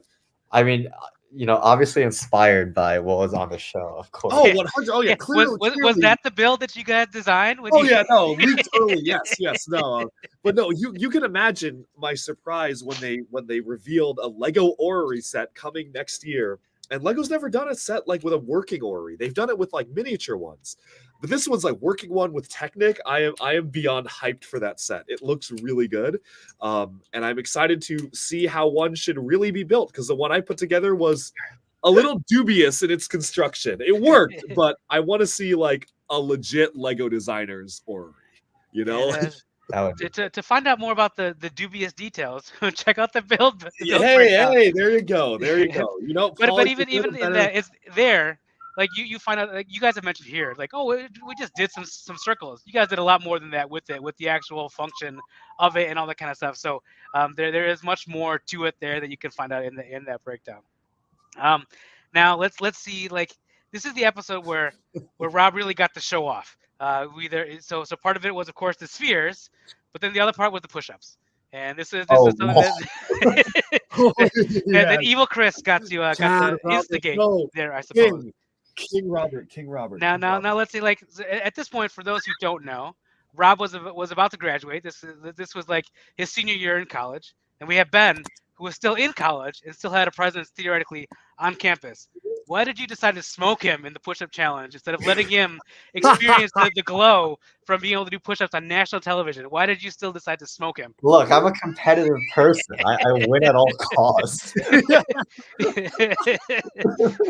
And Robert. How much weight did Melanie add when you were doing push-ups? About 25 pounds or so? Melanie is about this big, the size of an actual minifigure. not that much weight, but clearly too much weight for me. It was a really fun kind of break in the tension, and a really fun kind of just to see you guys interact like that. It was actually just very cool to see, and we're so used to, again, the reality competition shows where everyone is competing, and to see kind of the family vibes there was actually very fun to see. Next question, next episode, sorry. Is it brick? where you guys built Oh the no! chair. Oh no! Oh no! The winners in this case, Paul and Alita, who built that awesome telescope. Well And then deserved. second Well place, deserved. second place was actually, I think between the two, I wasn't really sure who was going to win, but Emily and Kelly, Yes. with the amazing clarinet that they did. Yeah. And unfortunately eliminated were Aubrey and Ryan, who went from being bottom two to the winner the next week, and then now unfortunately eliminated here when they did the TV.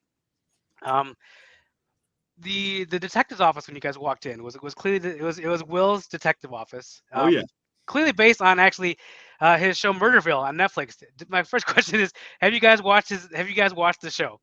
No, I didn't even know it was based on a show that he So did. there is a show on sneaky Netflix called cross-promotion. Murderville, and Okay. it's amazing because Will is a detective. Is he actually? I had no idea. Wait, that's crazy. Wait, that So definitely was it's intentional. he's a detective on the show, but the premise of the show is that he's scripted. There's a guest that's brought in every episode, all improv. So like he kind of puts them through prompts and trying to solve a mystery. They have no idea what's going on, and so they are purely riffing off of that, but trying to kind of continue on in the with the narrative.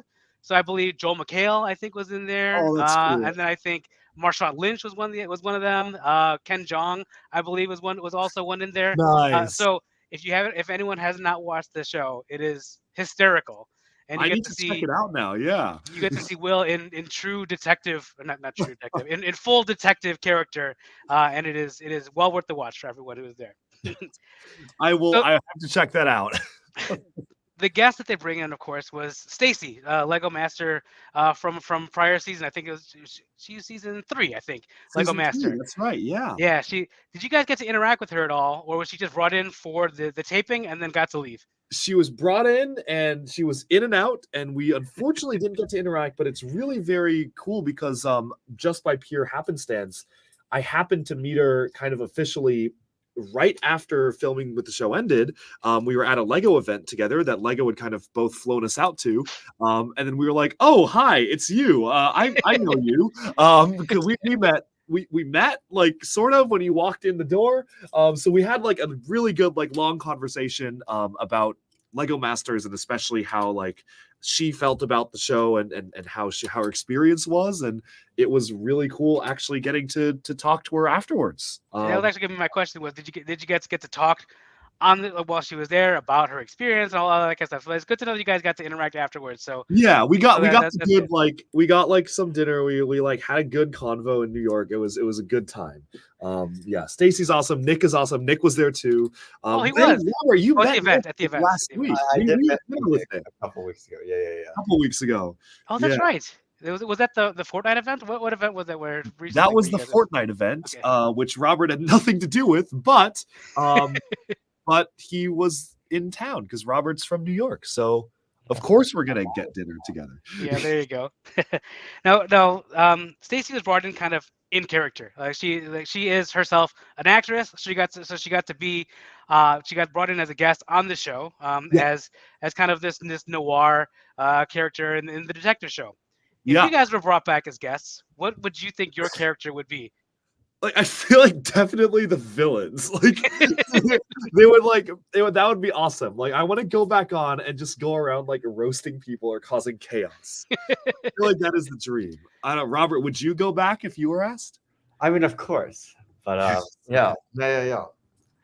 Would you do you think would you both be villains? Would you be kind of the entrepreneur? Would you be tech bros, like doing kind of you doing like a pitch, let's say like a master class on how to get a good pitch or something like that? Or would you both be That villains? would be interesting. A master class on giving a pitch. Yeah, we'll be brought in during the training period and like During the training, yes. Now this episode was this is kind of what I thought was the start of what I'm going to call your audacity as a team. Yeah. You decided to do a chair. Oh What my gave you the God. audacity to try a 1-to-1 ratio chair on this show? there's a fine line between audacity and stupidity. Yeah. Rob, I don't have a good answer to this because I don't know really what we were thinking. Like, why like to quote Will, why did we pick the chair? I Okay, I think that we knew we had to go big, and I think we were itching to go like really crazy and big, especially after the last week, which was fun. Cirque du Soleil was really great, but we felt like we didn't really get a chance to really flex our building skills that much. Like it was a lot of just like, oh, this is just working as a team. So we were like, all right, it's time to cook. And as it turns out, it was not time to cook. We burnt it. We burnt the food. But I don't know. That was quite an experience. I'll say that. So you'd mentioned in, I think in the Discord, but potentially maybe on a stream you've done since then or anything like that, that you have aspirations to design all of your builds, and then to try to recreate all of them. Not the But chair. with potential, No. that's gonna be my question. No. Would you redo the chair? Or No, would you try to improve the chair? No, there's no improve. Okay, there is improving it, but there is none. Hey, Robert, do you want to rebuild it? Look, I don't have enough red panels to do that. Do you think if you got like a more of a dark burgundy color for all your bricks, would Stacy have still noticed that your chair was clearly brick built? Honestly, probably not. Like, Yeah, Probably not. it was like cherry apple red. It was bright red. You really think probably not, Robert? look, because like 80% of the chair was hidden by the desk, and then the rest of the chair is just like, you know, we just make it. If it's dark, it's a shadow. You don't see it. You know, I think it would have been okay. That is true. This was obviously the episode where you guys baited Sam and Nina to build the carpet. Yes. Did you actually bait them, or was that just for the camera? Oh, we totally baited them. Obviously. What do you mean? Did we actually bait them? Clearly, it was a result of a genius scheme ran by yours truly. By Evil Chris. Yes. That was pretty ingenious, and of course, it sure worked. That's for sure. Of course, it accomplished what we set out to do, and no, anyone who says otherwise is simply a liar. Yeah, so clearly they were your target, because as you said in the episode, Rob did some analysis on who would be in the finale at that point. Who was in your finale at that point when you did that analysis? Do you remember still? It wasn't. Did you actually do a spreadsheet with all this information? We didn't do a spreadsheet, but I did like a Monte Carlo simulation. So that's just like, it's like you just like basically you run the game, like you run Lego Masters as a show in a simulation like a million times and see like what percent of the times that people make the finale and what percent of the times they won. And I think at around episode 6, at ahead of episode 6, I think Sam had like something like a 40% chance or higher of making the finale. And you know, and after that, obviously it'd be less than a third after the finale, because finale all bets are off. But I think so. Definitely Sam, and I think there was like a second tier of people that could all have approximately the same chance of being on the finale. So it was, but Sam was like double everyone else. Yeah, it was like dominant. It was to the point where it was like, we need to like do something about this, or it is Jover. Like, well, I think most people at that point, like I think would have agreed that they're the front runners of the show at that point. They've won the Golden Brick multiple times. They've won a number of challenges. So your analysis is spot on as far as them being kind of in the front runners. So we all would have thought the same thing there. Yes. Now this is the episode, I think the only episode where Chris took off his jacket during the build, at least for the only time on camera. Yes. What was it? Were things that crazy in this episode? It was that wild that it was necessitated. Like, obviously, like we have to kind of keep our clothes on, unless it's a fashion episode. But that one, it was like it was like 5 minutes on the clock, and I was like, this is like legitimately slowing me down. Like it was, and I was like not health-wise 100% at that moment as well. It was like very, very chaotic, and I had not gotten a lot of sleep. And I was like, oh my God, this is so bad. And I think we were convinced we would be bottom 2 or going home. We were quite surprised, actually, that we were not bottom 2. And I feel like maybe we should have been, other than the judges really weighing for ambition. But it was it was very scary because obviously no one wants to go home, and we were like, well, it's over. So it was in the moment chaos, and I'm glad that made it into the show because like that was a funny moment watching it back. Yeah, you like the coat was stripped off, and then they even showed like this collision you had with someone seemingly running to the brick pit, and then they cut the commercial right afterwards. And I'm like, what the hell happened? And then they actually show it after you guys come back. You bumped each other. You guys got right back up and kept building. It's like nothing happened. It's like no reaction. It kept Yeah. building. It's like, oh. Next question: how did you integrate the BTS set into the chair? Clearly, that was the one that you integrated into every set. Clearly.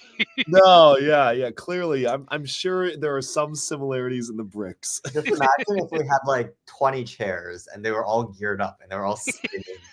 Yes. The ultimate Lego Masters victory build. Yeah.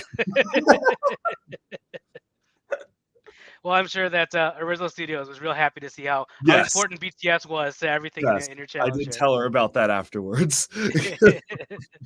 And again, this is of course the episode where everyone kind of pitched in to help Sam and Nina at the end.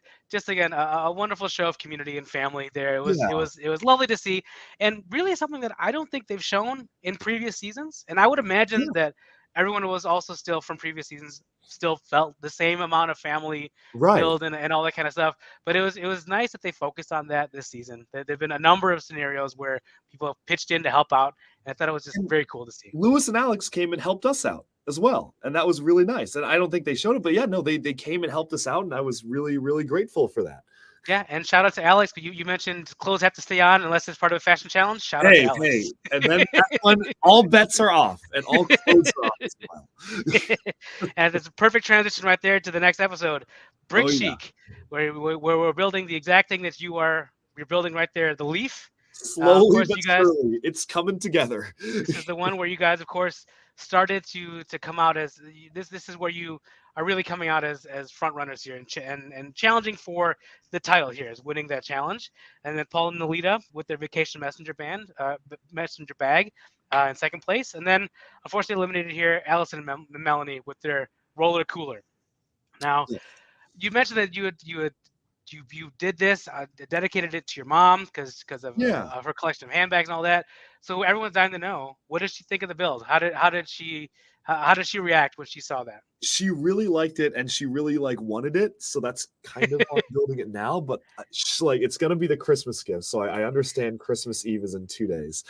So I that's why I am taking time during this call to also build, because I was looking at my schedule and I was like, oh my goodness, there is not a chance I'm getting this done unless I spend like half or all of our podcast today building this. It wouldn't be a duck brick stream if you weren't building something. So yes, this is exactly what we would expect it. Was it the first time that she saw it? Was it on the show when the show aired, or did you get a chance to see it beforehand? When did? Yeah, we don't get any photos of our builds until the show airs. So that was like she got to see it for the first time. And I think she really liked it because her favorite season's fall. And she was like, oh my gosh, that's so cool. So I'm hoping she likes the physical thing. I'm very excited to give it to her. And I've even made a lot of modifications myself to make it even better. Just like Han Solo and the Millennium Falcon. Yes. Nice to hear. And some custom modifications myself. So not including the chair, which is of course a very different beast. What is your experience with kind of making 1-to-1 ratio builds? So clearly you have to do a lot of focus on detail and a lot of NPU and everything like that with that here. This one really was taken to another level compared to all the other stuff that you've done on the show so far. Yes. But of course, it's a very different challenge. This is not one with huge scale where you're building big volcanoes and all that kind of stuff.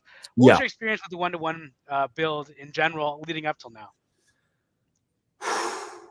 What do you think, Rob? I'm curious what you're gonna say to this. Did you guys do a lot of it so you knew that you had to focus on all the fine details, or is this kind of new to you? Did you do this a lot? I think at least with episode 7, it's a different environment when you know that scale is not a factor. Yeah. Because I think for all the previous builds, one of the biggest things that we always kept in mind was the bigger the better. But this was a challenge where the bigger is not better for sure. Yes. And so Finally, we got to make something small and detailed, which I'd been dying to do.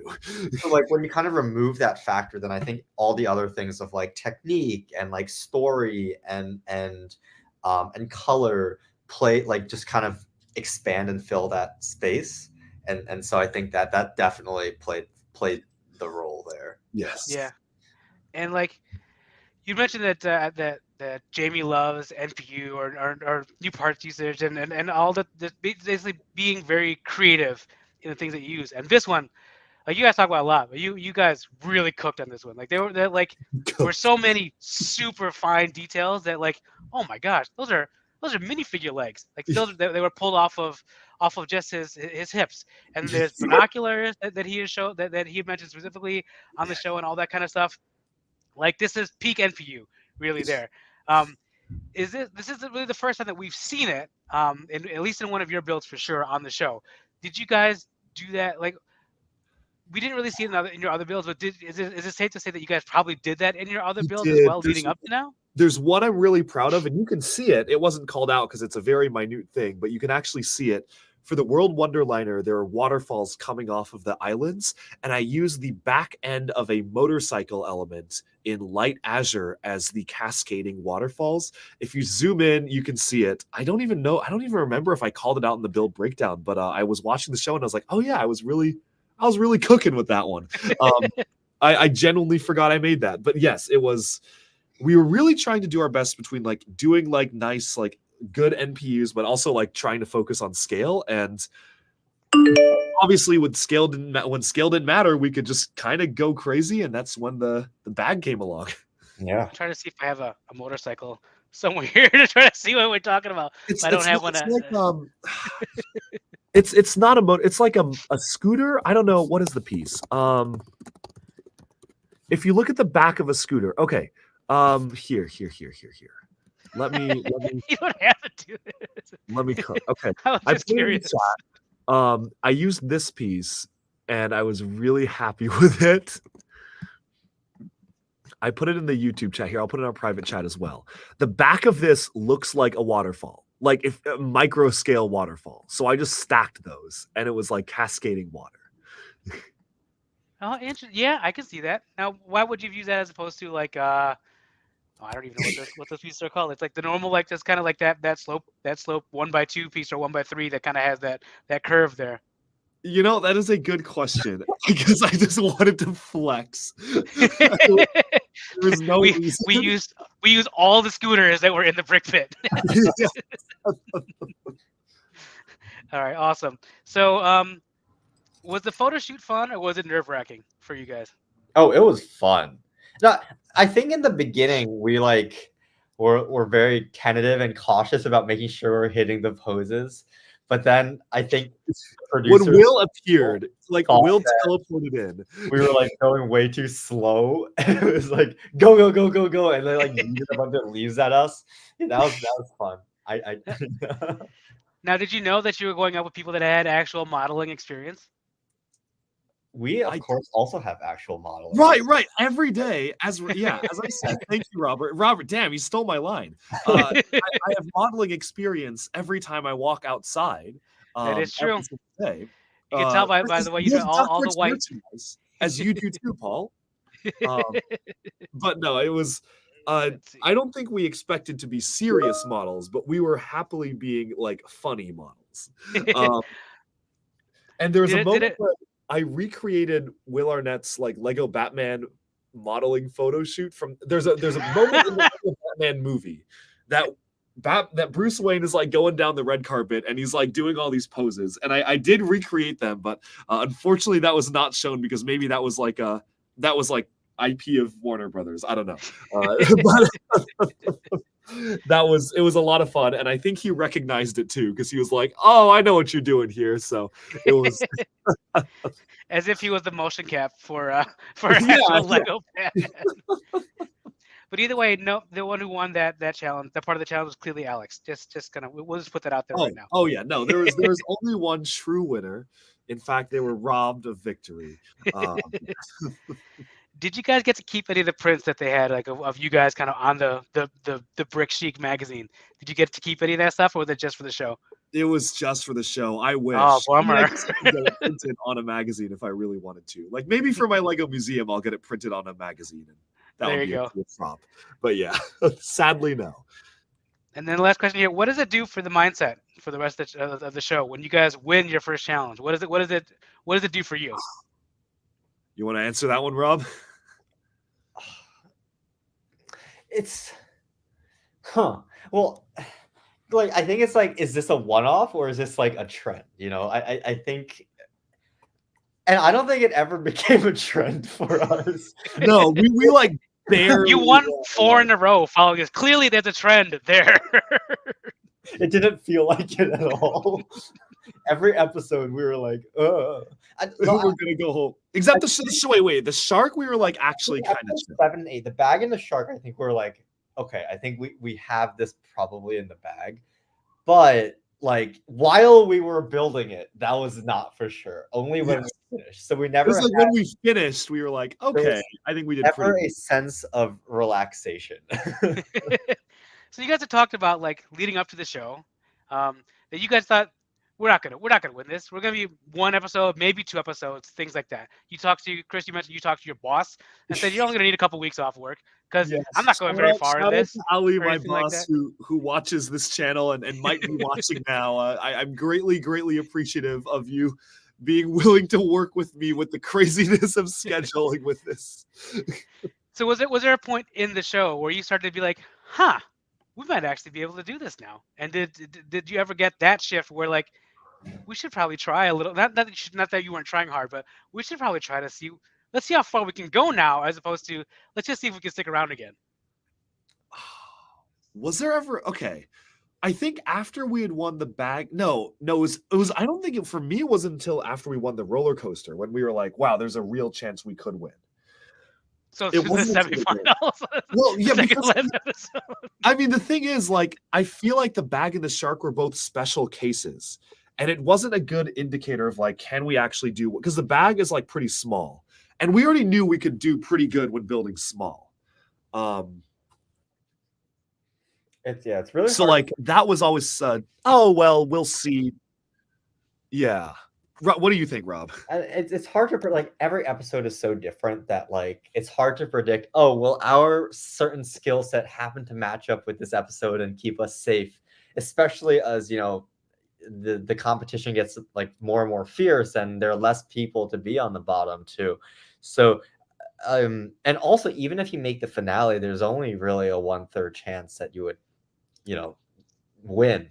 So I think we never thought that, oh, we're probably gonna win. I think that like even in the finale, like definitely in the finale, that was definitely not the case. We were like, but I think there was like the turning point. I think there was a difference between like there is no path to victory versus there's no path. Exists a path to victory at least. And I think at least for me, that was probably after the chair episode. I think at least in my mental head, I was like I think even like during the chair, it was almost like, oh, we're not gonna win anyway. Whatever, we go home on this time. It's like it's fine. But I think after the chair episode, I think there was just a switch in my head saying there are only like 4 episodes left. Like might as well just grind it out and see what happens. Yeah. Yeah. So like it is. Like I said, you eventually see like there's a time where your builds start to level up, but like it's almost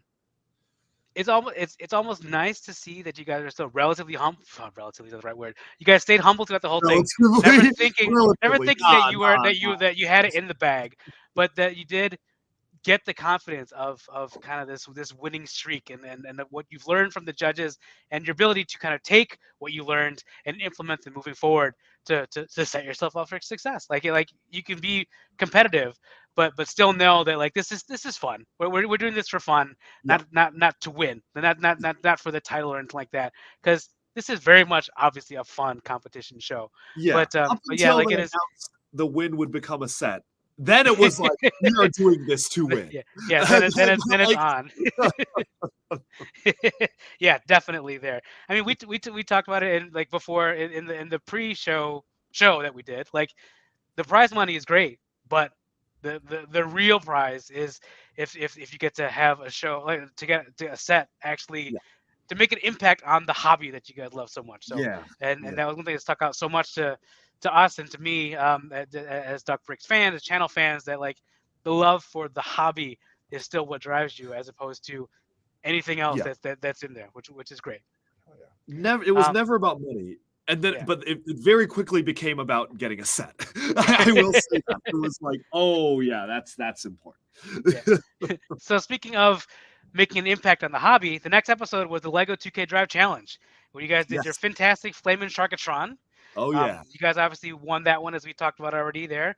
Paul and Alita came in second place here, again, showing their rise up, and then their slow but steady rise to the top here with their swamp vehicle. And then, unfortunately, in this case, Lewis and Alex eliminated with their Croqueta build. Now, Chris's excitement was very clear when they announced that your build was going to be a buildable or a usable build as DLC on the show. Yes. We all know, again, Duckbricks fans all know that the only real video games that you make sure you play are all the Lego ones. Yes. So you love those things. Yes. And yes. the excitement there was clearly genuine in there. And so we were very kind of excited to see that could possibly happen. Were you expecting a 2K Drive collaboration on the episode? Were you expect, like, again, seasoned students of the reality TV show competition, students of Lego Masters know that there's going to be a pop culture collab somewhere in there that has to do with something. And then most of us knew that 2K Drive was a thing. They had sets that came out about it, all that kind of stuff. Yep. I had guessed, I predicted there was probably going to be a 2K Drive challenge. You Not annoying at all. You actually predicted it. We should have consulted you on this. Oh my goodness. Well, I didn't know at all what the challenge would be, but my guess was there's probably going to be a 2K Drive collab in there somewhere. In this case, there obviously was. Yeah. Did you guys know that this was coming? Did you guys guess that it was coming? Because you guys do a lot of analytics before the show. No, I think we were predicting like other stuff. We thought there was going to be like a Stranger Things episode or something like that, because like we were like, oh, the new season's coming out, like maybe they'll promote that. But and also Will was like, oh, and stranger things have happened. Like they were like, dun dun dun. Yeah, I was like, wait, what did he mean by that? But then he didn't mean anything by that. It was just like he just meant it as the phrase. It, like. Well, what a way to mislead everybody by using things in their proper way. Yes. But no, I mean, we were admittedly doing a lot of playing around with like, can we try to actually predict what's going to be a next challenge? But we were never successful. The biggest shock to me was there was no Disney 100 challenge. I thought for sure. Actually, yeah, that's true. I don't know how the rights. No, because Disney, Fox, Hulu. Disney owns Hulu.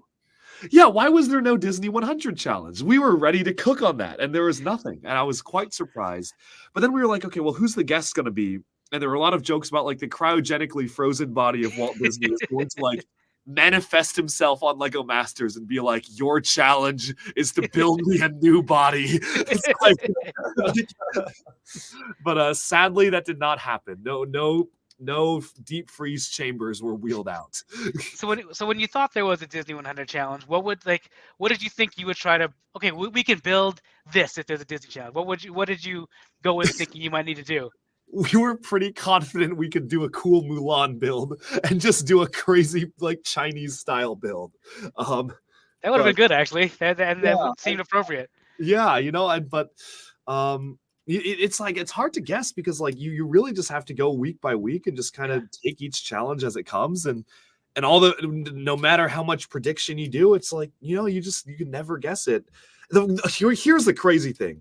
Duckbricks team member Jake went to a 2K Drive event while the show was filming, and I sent him there because I wanted to go myself, and they asked me to go, but I was like, well, I can't go because of reasons I can't talk about, but I'll send a representative from Team Duckbricks to go in my stead. During that event, they told Jake there was gonna be a 2K Drive Lego Masters challenge, and my guy didn't tell me because he was like, "No, like I didn't want to ruin the sanctity of the competition. No, I'm not gonna tell you." So look at that. I called him up. You would not like. I literally they announced 2K Drive. I called him as soon as they announced. I was like, "No, dude, you're never gonna guess what today's challenge is." And he immediately is like, "Oh, it's 2K Drive, right?" I was like, "My guy, what do you mean?"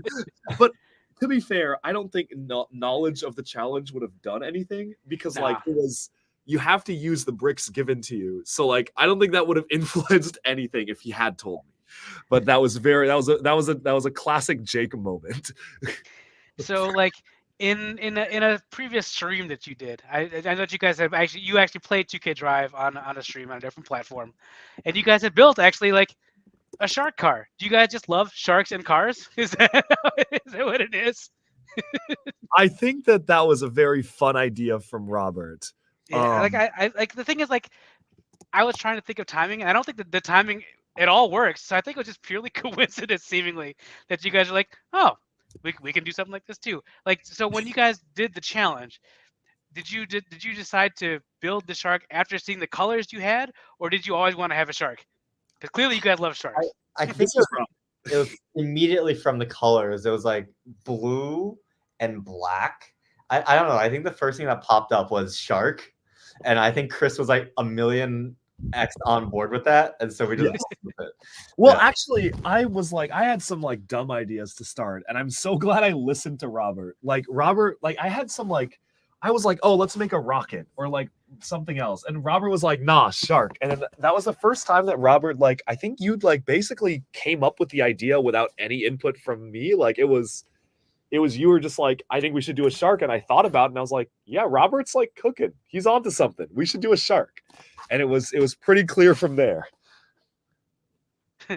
Well, it clearly worked out. It looked aggressive as hell. It was perfectly aggro for the challenge. And Yes. then like you guys clearly did well. Did you have a lot of like RC experience? Like do you do a lot of like race car like enthusiasts activities? Because you drove better than anyone else on the show. Yeah, Chris was a beast on the road. Like just like in real life. just like in real life. No, because like we both drove the RC car around, and it was like clear from the get go that Chris was so much better at it. So he had to hit the road with that thing. Yeah, I don't even know. I don't know how it's like really really good. I don't know how you do it. I've never driven an RC car before. Yeah. Like, I guess a couple of Lego Technic RC cars, but I just was like, oh, this like looks really fun to drive and also very fun to be very aggressive with, and it just kind of worked out. I don't know. Yeah, well, clearly, like it was that challenge seemed like it was like catered for you guys to win because just your build was incredible, but also your racing ability, your driving ability was also incredible. It was definitely the most fun challenge for me, I think. And I definitely loved how you did. You used my technique when racing on the Mario Kart Rainbow Road. Like you make everyone crash right in the beginning. Yes. You're all clumped together. You make them all crash, and then you swerve to the side. Yes. Yeah, that was awesome. Those and how did it feel like when you first saw that like so obviously your build is now in place. You guys actually got to build your build within the game. You guys have streamed that process there. How did it feel when you actually saw it as something that was, I guess it's not purchasable because it was free, downloadable within the game when you first saw that? I was very glad it's free so everybody can enjoy it, but it was very surreal. Like that was genuinely, I don't know. I think it's still kind of hitting me. How did it feel for you, Robert? It's fun to drive. He's like a big bulky boy. Like he's not a lightweight car by any means. I think also when we built it, like I think we used up pretty much every single brick that we literally used every single brick possible. We maximized the bricks we could have used. Yes. On like the game. And so it's like this big boy. So that was it's fun. Yeah, it's such as Chris said, it's absolutely a surreal experience to kind of see something that you've built almost cemented inside a game. It's yeah. Yeah, I'll definitely say that it's made me want to get the game, but I don't know if I should get it. I don't know what do I get it on PC? Do I get it on a console? I haven't figured that part out yet. Yeah, it's fun. It's fun. I will admit, Lego Fortnite has been absorbing a lot of my Lego gaming time, but 2K Drive was fun. So I mean, now the most iconic thing about the episode was, of course, Christopher. Now, was that just from this episode, or was that actually like throughout the whole season and they just only showed it this episode? We like, I don't know. I always had like an interesting dynamic with Emily in particular. I don't know, but it was very funny. But I was always like antagonizing Emily for some reason or another, and finally it all came to a head in this episode, and that was probably the most fun that we had. Like chasing her little car around. And she had. Now I'm trying to remember exactly what she said, but like, if if you want to get around me, just drive around or something like that. She said in the episode, or if you want to get ahead of me, just go around me, as opposed to running into her. Obviously, but that was, you see, by that point we had laughed significantly, and I was not trying to get around. I was trying to cause chaos. And if you want to know the detail about the racing strategy between Rob in the pit and Chris driving, that's all definitely all in the build breakdown video there as well. Oh yes, that was a good one. And then my final question here: what the heck was the victory dance that you did when you guys won? You had some weird like. Oh, that was a joke. What was the joke? I think that was a joke with like me, Ben, and Poppy, but they weren't there to see it. So it was in their honor. It was in honor of them, I guess. I think Ben was showing, or someone was showing Poppy like Snapchat filters, and one of them is like a hot dog going like this. And so Poppy was like trying to copy that as well, and that became like an inside joke of Poppy doing that dance. So then I was like, when we won, I was like, oh, like let me like emote on the competition. It was like a very niche like inside joke that like I don't even think other contestants realized because Poppy like was no longer there. So, like I don't even know, like, but yeah, no. I didn't get the reference either, Chris. This is the first time. Well, I'm glad I asked it then. Like, I would hang out with Poppy at like dinner and like at the hotel because I was like teaching Poppy some like Lego building tips. So like we would just like spend time together. Clearly. And that was like something that we came up with during like I don't know. It was just like. Well, we know that he watches, so I'm sure that he enjoyed that when he saw it on the episode. Yes. All right, next episode, and I guess second to last of the builds here, Roller Coaster Madness, where of course you guys did your episode-winning Dragon Dance, and then we also had Paul and Nolita in second place with their double loop, the double loop roller coaster that they did, kind of for their game night, and then eliminated unfortunately Emily and Kelly in this case with their Ladybug inspired build. That one was rough. That one was a hard pick. Like I would not have been able to pick if I were the Brickmasters. Yeah, I think everybody did a great job, all focusing on very different things. Shockingly, like even though like earlier in the episode or in the season, like people had kind of some crossover in some topics and stuff like that, because it is what it is. But in this case, like all four of the roller coasters, very, very different and focused on very different things. It was really, really cool to see, because roller coasters are. The reason I've not built any roller coaster sets personally is because, well, they say they're a huge footprint, but also like they're really not easy to build. So the fact that you guys were able to cook like that and everybody was able to is really a testament to how much you guys have grown as builders. It's crazy. First question though, why did the Megacore Magnetizer's name get dropped when you guys were when you guys first started there? Yes, I'm so glad they included that. Like they actually, I'm shocked they included that in the episode because it was like random. So okay. Original idea for the coaster was to do a homage to Lego Space and to make it the Megacore Magnetizer, because I was like, okay, we have a big spiral. What if we had a giant magnet, like a U-shaped magnet? That's what's inside the spiral, and that's what's pushing the coaster up. And it's like you're charging up this magnet, and then you have this like release of energy as the spaceship like shoots down from outer space onto like a space base.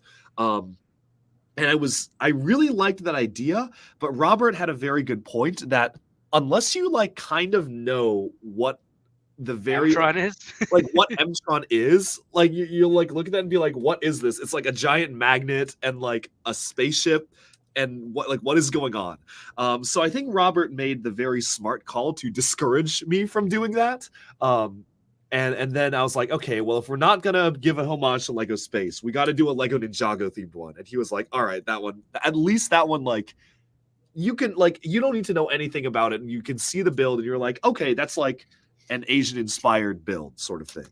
But for me, it was like, oh, I'm gonna make a Ninjago inspired thing, which is really cool because they did. It wasn't in the episode, but they put out a video on the Lego Life app that was an extended cut of our interview, and I was just talking about it was a Ninjago build. And I'm surprised they just put that out as a separate clip, but it was like a much longer version of our interview, and I was explaining it, so that was really cool. So now I can talk about it. Yeah, that is cool. So that's now referencing to your two favorite themes. So that's pretty awesome that you got those references in the show. Yes, and it was really cool to see. Now, I think in a previous episode, you guys had mentioned seeing, a previous stream that we did, you guys had mentioned seeing Kelly's build in Billund when you guys had gone out there, and then Kelly herself mentioned it on this episode, which is why I brought it up. What exactly was her set, and how cool was it to see someone that featured at Lego headquarters? Yeah, Kelly had this like beautiful butterflies. Robert, you remember it, right? It was like the butterfly vivid blues and oranges, and it was like it felt like an art set. And you kind of have like butterflies almost like fluttering up in like this triangle. And they're like 3D butterflies, so they kind of pop out of the art piece. It's like really, really pretty. She's posted it online, I think. I definitely have seen pictures online of it. But that was really cool to see her actually have something at the Lego headquarters, just kind of casually there. Like it was just on the wall. And I was like, wait, I feel like didn't Kelly make that? And then it was indeed hers. Yeah.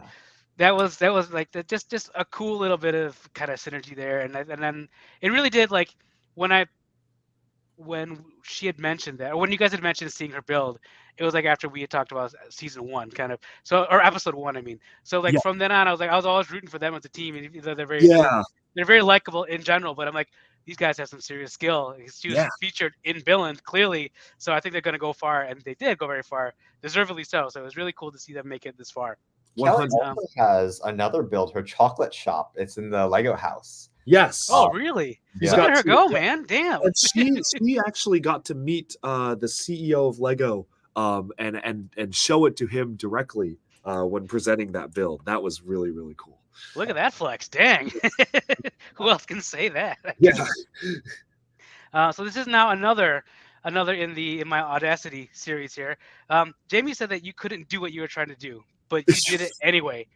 What gave you the audacity to say, no, you're wrong. Even though you designed the roller coaster sets, we got this. Let me show you how it's done. What gave you the audacity to actually do that to the designer of the roller coaster sets? It was less that and more, if we do not do it, we are going home. And I'm sure Robert can explain that a lot more than me, because I was wanting to quit many, many times, and Robert talked me into essentially pushing through it. Because as soon as he said it's not possible, I was like, okay, this is like, I'm giving up. And Robert was the one who was like, if you give up now, we are going home. I think that, like, you know, I cannot implement the spiral. Chris has the technical skills to do that magic. But I knew for a fact that given that the spiral took up so much of our time already, and that it was such a centerpiece of our build, if we pivoted and repurposed it to something else, say a spiral down, then we lose our biggest differentiating factor of the roller coaster in front of Jamie, basically, and like we admit defeat. And I think that if we didn't make it work, I was pretty sure it was almost guaranteed that we would go home, because it would also have removed it's either we remove the spiral or we turn the spiral into like the drop instead of the lift. But one of the requirements of the build was also you need a big drop. And that's not a drop. That's like a slow, like, nauseating dizzy down. I think our options at that point were like, let's try and get it to work, or we give up and we go home. And so I think from that point, like, the choice was pretty clear what we had to do. Yes. So given how much time Chris was spending on that mechanism, how did you feel that having to do the majority of the build up until that point, at least? No, I mean, Chris is a trooper. I mean, like, I think the vast majority of the technical things in that build he implemented. So like the tracks, and so I just built the giant nuclear bomb shaped cloud, and like the queue, so like the Japanese garden and like the queue up, but like pretty much everything else was Chris. So I think like Chris really pulled hard on that challenge for sure. And now you see why they're such a good team, everybody. Yeah, it was a very, very impressive build. And like, how does it feel when you have Jamie say that not only was he impressed that you did it, but that he was humbled by the fact that you were able to do it, and that you were able to accomplish something that he said that you can't do. Honestly, for me, like it was, I think for me, it was just genuinely such an honor because I've looked up to Jamie for, I mean, a lot of my life, like as a really, and Amy as both really talented Lego builders, but in this case, because it was a roller coaster, because that's like kind of Jamie's baby, like that is his that's what he makes. And so to have him say that he was humbled was just so, it was such an honor, and I almost felt like I just couldn't believe it. I don't know. He was very, very kind. When the episode came out, he even DM'd me about it and was like, hey, seeing it again was like, made me remember how cool that was. Like, great job. And he's the nicest guy. And it was really sweet.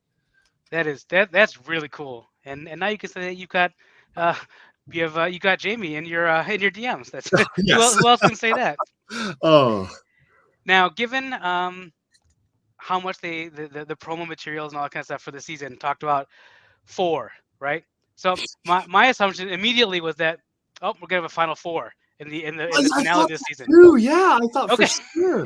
I 100% thought that. I was waiting. Yes, that's what we thought as well. Yeah, but I thought there'd be a final 4. Would have been the case if Ben and Poppy didn't go home. Yeah. So because they had a non-elimination earlier on in the season, probably. Yeah, got it. I'm pretty sure that's probably what they were gonna do.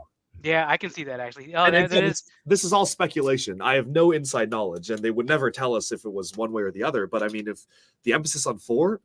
Yeah, I thought for sure from the beginning, first episode, I'm like, okay, here you go, final 4. That's what we're gonna do here. Yeah, that makes sense, and it is unfortunate. First off, that Ben and Poppy had to leave the show, of course, but then also that like. Of all the teams that it's always hard to make it to the second to last episode, right? And I think in this case it was a very deserving team that could have made it in there, but I think that everyone got to show off their skills, and only one team can win ultimately. So I don't think anyone's gonna ever be mad that they made it only that far or whatever. It just kind of is what it is. And I think they should be very proud about what they were able to accomplish on the show too. So good for them.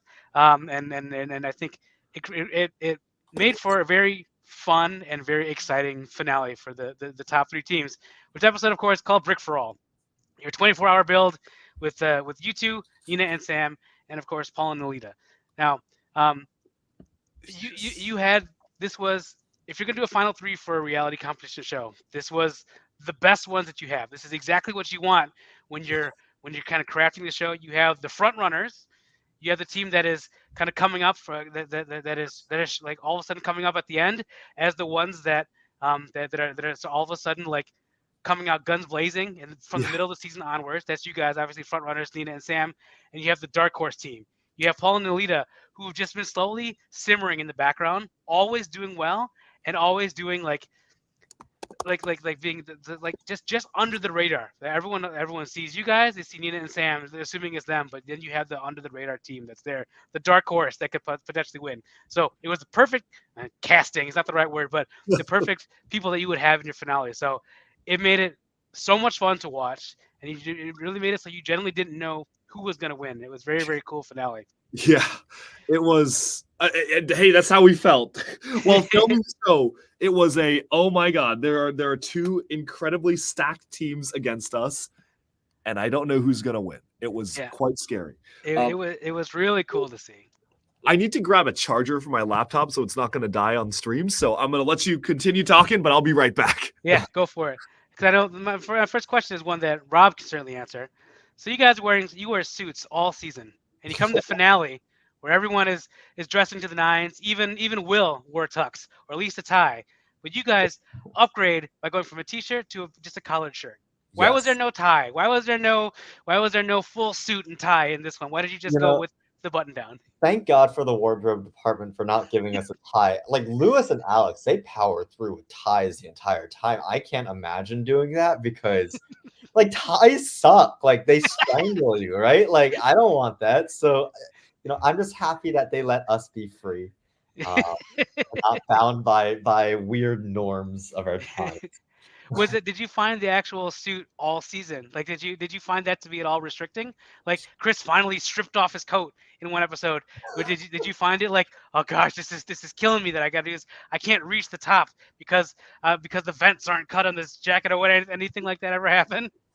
I think I was actually okay with this because also like the room is like set at like like a coolish temperature. So like I feel like having the suit is like having a little blanket on the entire time. So I didn't mind it too much. Now, here again, my final Audacity themed question. What gave you the audacity to do an 8 foot by 8 foot build? Like, you Oh clearly didn't man. have to go that large, but why did you decide to go, you know what? Fuck it, let's do it. Hey, Robert wanted to go double size. I will let him explain that. Robert went to me right before we decided to put it together, and like we were thinking about the dimensions, and he was like, what if we made it double the size? Yeah, I was like, what are you talking about? I was carried away because I like a plane in my head is fundamentally very, very easy to scale up because its geometry is just a big cylinder and then 2D wings, basically. Like if you break it down, right? So like you're in that case, you're really not building in 3 dimensions. You're building in 2 dimensions and sometimes even 1 dimension. And so making it really big is like not the hardest thing. And so I think that at least what we wanted, because we wanted icons on top of the plane. We wanted icons on top of the plane, but we wanted enough space on top to actually fit icons. And then we also had the mechanism on top. And so we wanted like, okay, so what is like a dimension that is like good enough to fit like sizable icons on the plane? And also, what is something that's easy to build with? So I think really the first thing that came up was a base plate. Why not just like use a base plate as kind of the standard unit of measurement for this plane? And so the icons, I think, turned out to be exactly 1 base plate wide, and I think 4 or 5 base plates exactly long. And then we just kept the plane to scale at that proportion. So I think it turned out to be 10 base plates long and 11 base plates wide. And that made building it so much easier because everything is just in multiples for Lego in that way. And so I don't know. I think that like we just stuck to base plate size, and so that ended up just being 8 feet. Dude, that's remarkable that you actually thought you're thinking in such scale that like, let's just go by base plates as opposed to by studs or anything like that. And you thought Nah, that's base because that was plates. easier to go by base plates. That's nuts. But very impressive, and I'm sure part of the reason why you guys ultimately ended up as champions in this case. And I guess part of that also. So you mentioned that it's easier to build in that scale. Was there also any sort of like, other than the roller coaster challenge, like earlier on in all your builds, things were all minifigure scale, and then you I think around Cirque maybe it was, but like you started to do brick built figures Yeah. for all those. Was there like a, well, we can't go back to minifigure scale anymore. We have to show off our skills, so we got to brick build the figures that we have in here now, or you could have gone minifigure scale and made like still a very impressive build of this airplane. You could still have made icons in that scale. And certainly when you find out that it's going to be a set, like that certainly would be easier to translate into a set. I think with this one, we had a very ambitious idea to include the icons and as many as we could. But the very interesting thing is that we never factored in figures at all, really until near the very end. It was not until we had like maybe 10, 15 minutes left in the build, and we were stepping back and we said, it's good, but it's missing some life to it. The icons feel very lifeless. And then through that discussion, it was a very, I mean, it had to be a very rapid discussion because we only had a few minutes to implement. But we just decided essentially to build figures. And that was a very like scary few minutes of like trying to cram figures together, but somehow we managed to make it work. Yeah, I mean, it was like, if you talk about a showstopper, like everyone's builds at the end were incredible to see, and Oh in yeah, such it completely was. different styles. Like, so none of you came like some of the other finales that we've had. There are some slight similarities in there between some of the builds. 'Cause you build big, but you guys all the different teams had something completely different from everyone else, and all of them show stopping in different ways. But I mean, Yeah. an 8 foot by 8 foot, who knows where they're gonna stick that in the Lego store now that you guys have won. We Like, don't, and I don't think Lego does either. they're gonna in Duck Breaks fashion, it's got to hang from the ceiling. That's how you really got to do That's it. what I I said. feel I like was it's a like, workplace hazard, right? Like, if they It's an can OSHA safely violation, hang from the everything. ceiling, they should. I 100% advocate for that. Are they like so? I know that they break down your builds after each episode. Or did they? Are they? Is your build going to be broken down and then rebuilt? Or are they gonna? Did they actually plan on bringing your actual build over? We don't know all the details, but what I do know is that they set out to try to transport it. Whether or not that like worked is again, that is for Lego to decide. That is not my concern. That is not our concern. apparently some like components of that plane that, when touched, are no longer parts of the plane. Yeah, you Yeah. can't cram that into two like hard-sided like carry-on like you normally do with your No, Lego. no, and no, I usually do, but that this time that would not have worked.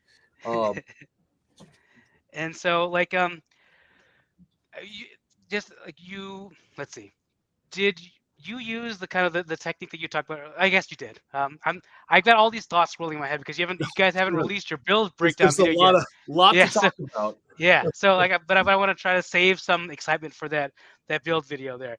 So Oh yes. how did it feel when your family was brought into the show? Into the episode? What was the process of that? Like, did you at the start of the season say, if I make it this far, please invite these people? How did it end up being family versus significant others, things like that? Can you even talk about that? I think we can. It was very surreal having them there. What did you think, Rob? It was a surprise, and I think the details of who they brought, I think, were up to the producers, because I guess like if they asked us, then it would no longer be a surprise. So was it actually a surprise? Yeah, 100%, it was a surprise. We had no idea they were coming. Oh, that's awesome. Yeah, That's so cool. was- Like, because you always expect they gotta know, right? Or they have to, if they've been on these shows before or seen these shows, they always bring in someone. Like, so that you would have expected that you'd have expected something like this. yeah. Well, because we didn't know. Because I just okay. I think that to some knowledge, like we were like, okay, in the past they've brought family along for Lego Masters for the finale, but usually the family only is there for the final part. But the fact that they brought them, I think the fact that they arrived halfway through the build was the surprise. It was that like they got to actually see us in action, so to speak, and trying to put this build together. So that was really, really sweet. And I'm very happy that they were able to come and experience it because it was quite a surreal time having my parents there while we were building. And I'm sure it was surreal for you with your mom, Rob.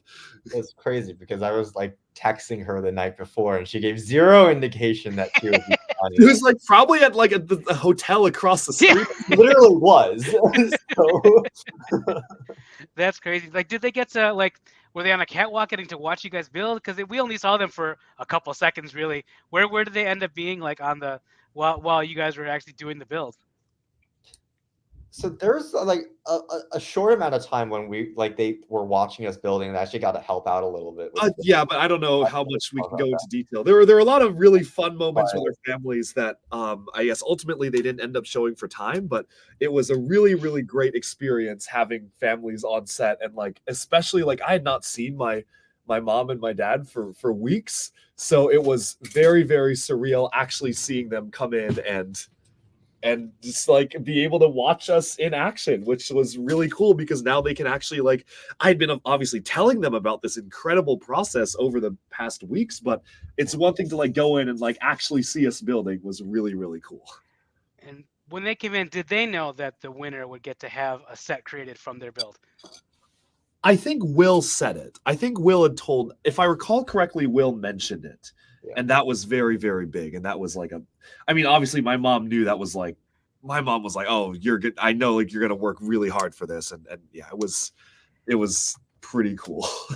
It's very sweet that she's still so supportive of your Lego hobby. It's great. Yes. And actually what I'm going to do now, let me screen share real quick. Ooh, all right. Let's do it.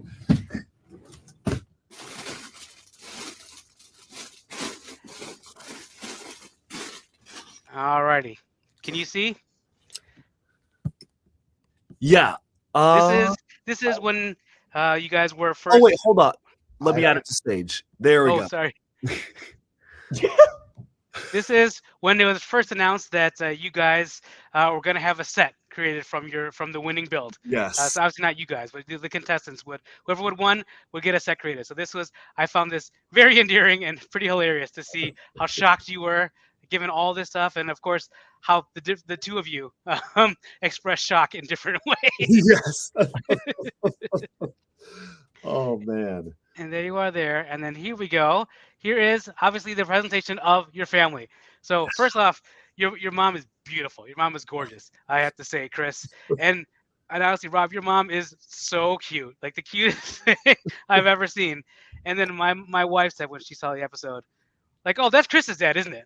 Yep, it's very clearly your dad. Chris and his dad like also sound somewhat alike as well. Like, I think they showed that like when he did get to speak on the episode. So yeah, I would agree with that too. So it's clear if anyone had any question as to whose were your parents and whose were Rob's parents, it's very clear. Yeah. We see them there. And so this is their first reveal. I thought these are just all a few lovely pictures from the screenshots from the episode. Oh. And here you guys shocked. You guys shook when they are first being brought out onto the stage there. Again, the excitement very clear between the two of you. Shook. And then here you go. Aw, nice hugs there. It was very, very lovely. I don't remember if I have one of Chris hugging his mom because there was too much blur of motion at the time when that happened there. But here you go. We obviously know that you guys won. So this is the announcements when you guys there, and this is once again shock. I think someone should crop these out certainly and turn them into some sort of GIF, and then not only that, but those as Discord emojis. And there you go, parents. Obviously, very proud parents. I see, Chris, your dad is at least wearing a tie, even though you are not. He took this to be a formal affair appropriately. I know, yeah, he got me on that one. And your dad even changed glasses. Look at that. And then here you go. The much love. There's the hugs from mom and dad, or from mom and mom, I guess in this case. And very proud father, clearly. What did your parents think when you guys won? What did they say? What was the first thing they told you when you guys were kind of in the embrace here? What did they say? I don't even remember. I think it was just like etc. But I think it was unexpected for all of us because from my understanding, like I don't think anyone expected we would win behind the scenes. Well, you guys certainly didn't, and honestly, like I said, like the front runners clearly Sam and Nina from the get go, and you guys just like you guys found your groove, and then really you kind of rode that wave all the way to the end, and it was an incredible ride to watch.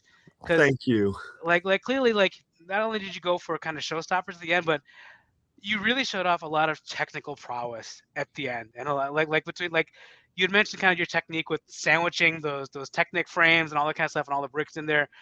And I imagine that's how those wings were made, and those it was like I said, I don't even understand physically how those wings didn't split in half.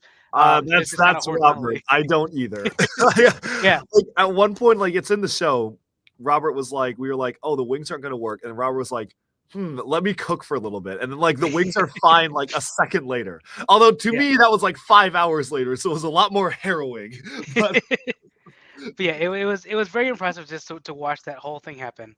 And let's see, here's probably my favorite picture of the season, right over there, with crying Rob, finally showing some emotion there on the episode. Yes. And then here you go, dude. Just a lovely little moment. It looks like the last moment of quiet that you guys have in there, just talking to each other, which was just, again, a very lovely little moment there. And here you are with the trophies.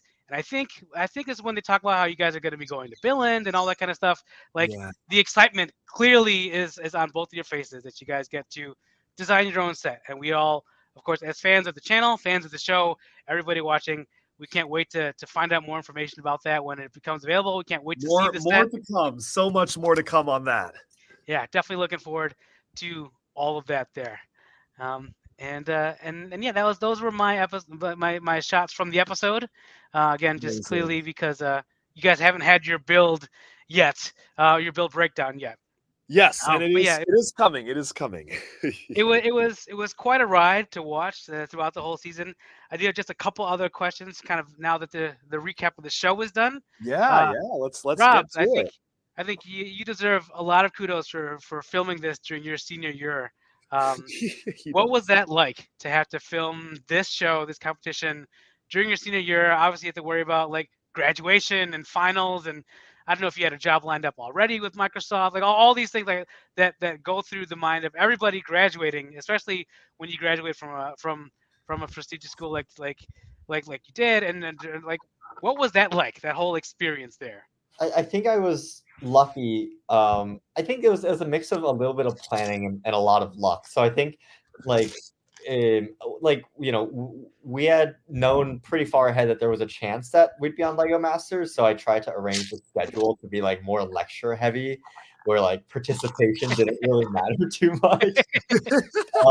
Yes, Robert was. And then also, fortunately, like one of my professors, I think I mentioned this before, was like a huge fan of the show, and coincidentally, he was also like my computer science professor with like the heaviest workload. And so I think having him, so he about halfway through the season, I was like, I'm like, can we keep pushing deadlines back? And he's like, dude, like you can just like push the deadlines to the last day of the semester. And I was like, what a king! Yes, king move.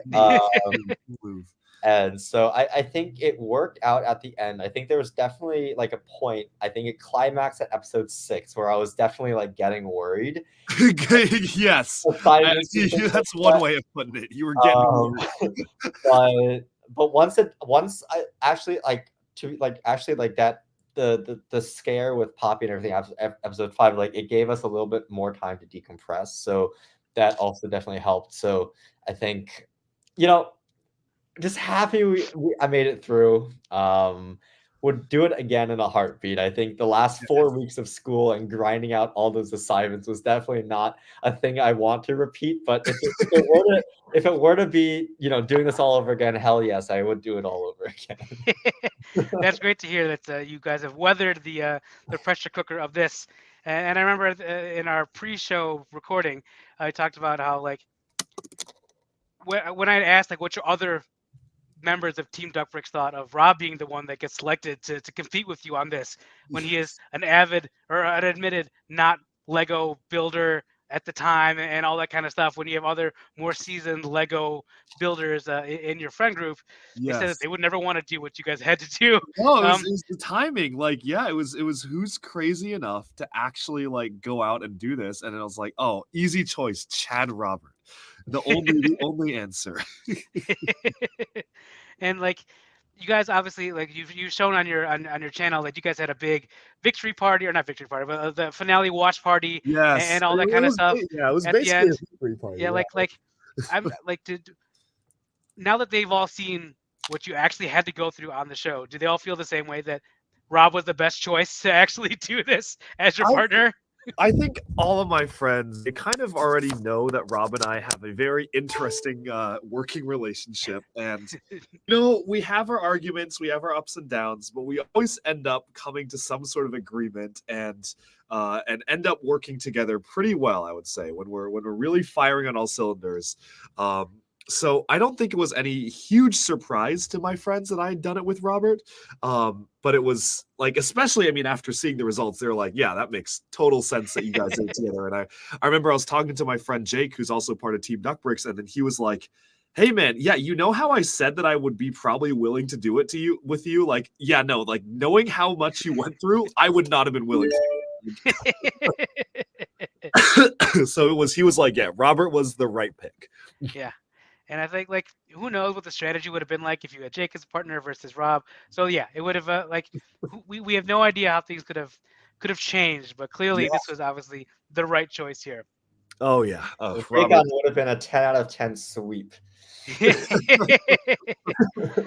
So now that the show is done, the pressure cooker of all of that is all done. Do you guys still love building with Lego? Has your view on the hobby changed at all? Do you look at Lego sets differently? Do you look at Lego differently? Did you look at them now in terms of mock capabilities or anything like that? Or do you even still like building at this point? Clearly, Chris, you're building something now. Clearly, yes. The answer is there. Yeah, I mean, for me, it's like, I'm never going to stop loving building. But one thing that Lego Masters really motivated me to do was like, get me to build more mocks. Yeah, sort my bricks. And I mean, as Duckbricks fans know, infamously, I have been really trying to get my pieces sorted. And I finally have, I'm happy to announce, I have located a sorter, and they are currently at work sorting my bricks. It is a family channel reached out. And so what it really did was Zach either, right? No, Robert, you do not know this. Robert, this is a random person that contacted me. I don't like you're so like, you do not know this person, Robert. It is a guy online who contacted me and offered to sort. And so like I really want to build more mocks. Like I want to actually get in the mocking game, so to speak. So I think finally I have the motivation to do so. And hopefully soon enough I will have the means to do so as well, but we will see. Now you've had famously, again for people who have watched you this year, you famously had like the Lego year of a lifetime where you've been traveling all around the world either for Lego or adjacent to Lego, or you leave a Lego trip to go to somewhere else and then go back to another Lego trip. When do you figure you'll have time to actually start building mocks now? That is a question for another time. I that's a phenomenal question. I would like to find time. When will that time be found? Who knows? But the goal, at least for the future, is to actually get into it. Whenever that materializes, I do not know. Rob, what do you still enjoy, or do you now enjoy building Lego more than you did leading up to the show? Like, have you been building? I know that when you guys were in Billund for LAN for our FLM, yes, you ended up with a lot of really impressive sets. Have you had a chance to build any of those, or have you been working the whole time? I've been pretty busy, but the sets are there.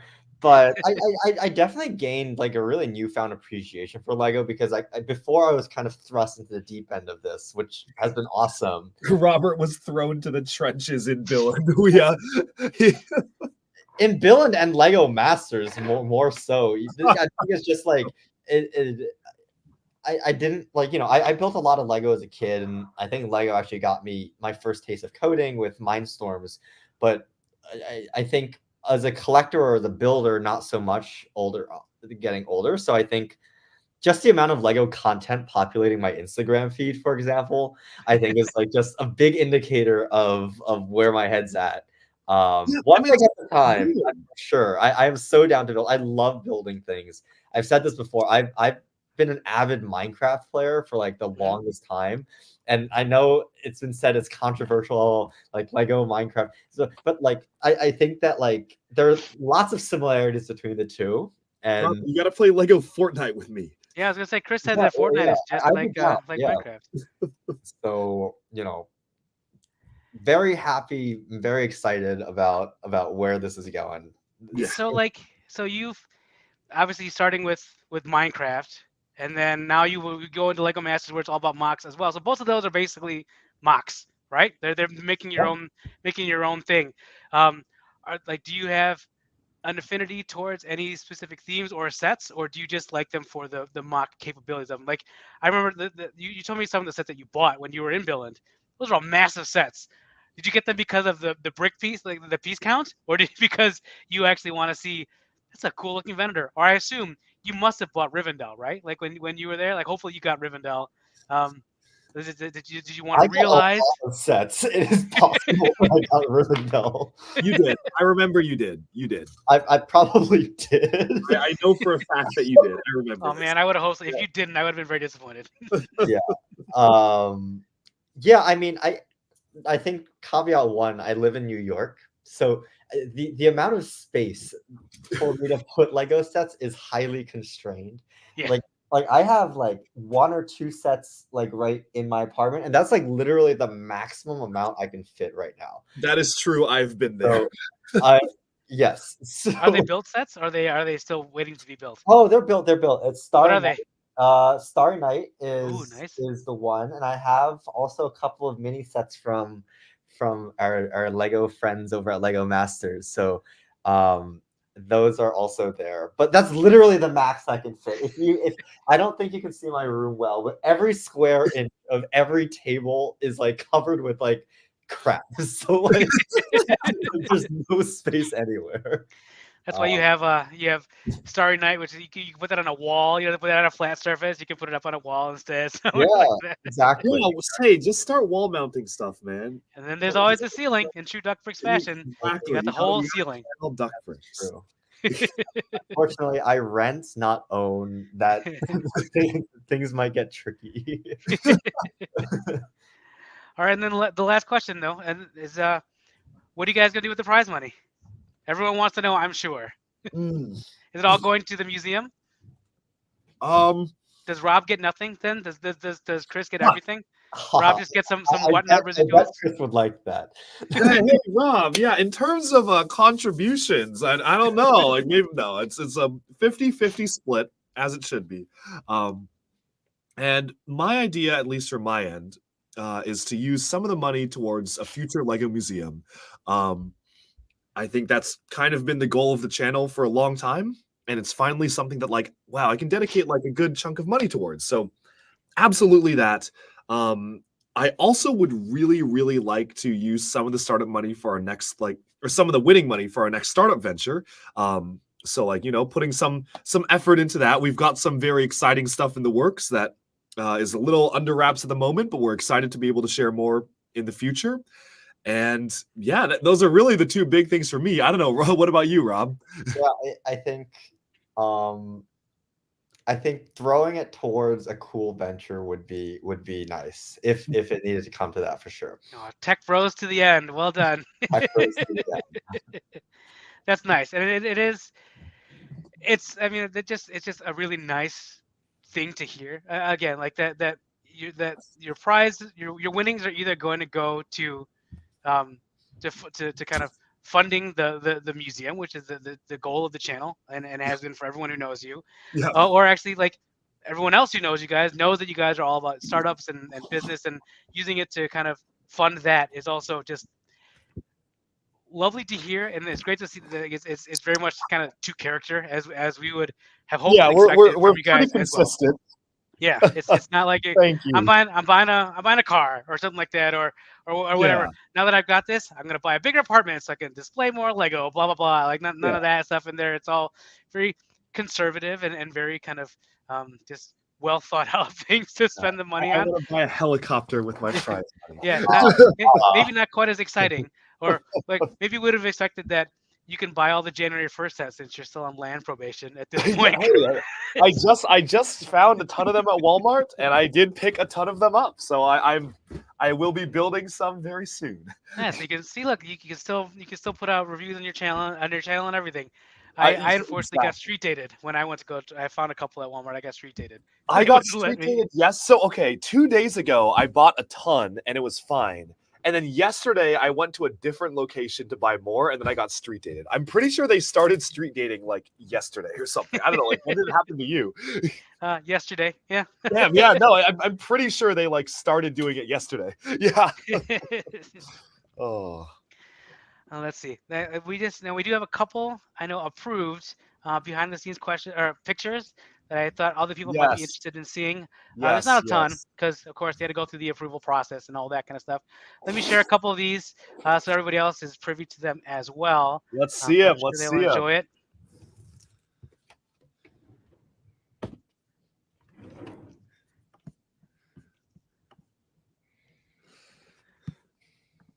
All right, let me know when we can see things here. Yep, I think we're up.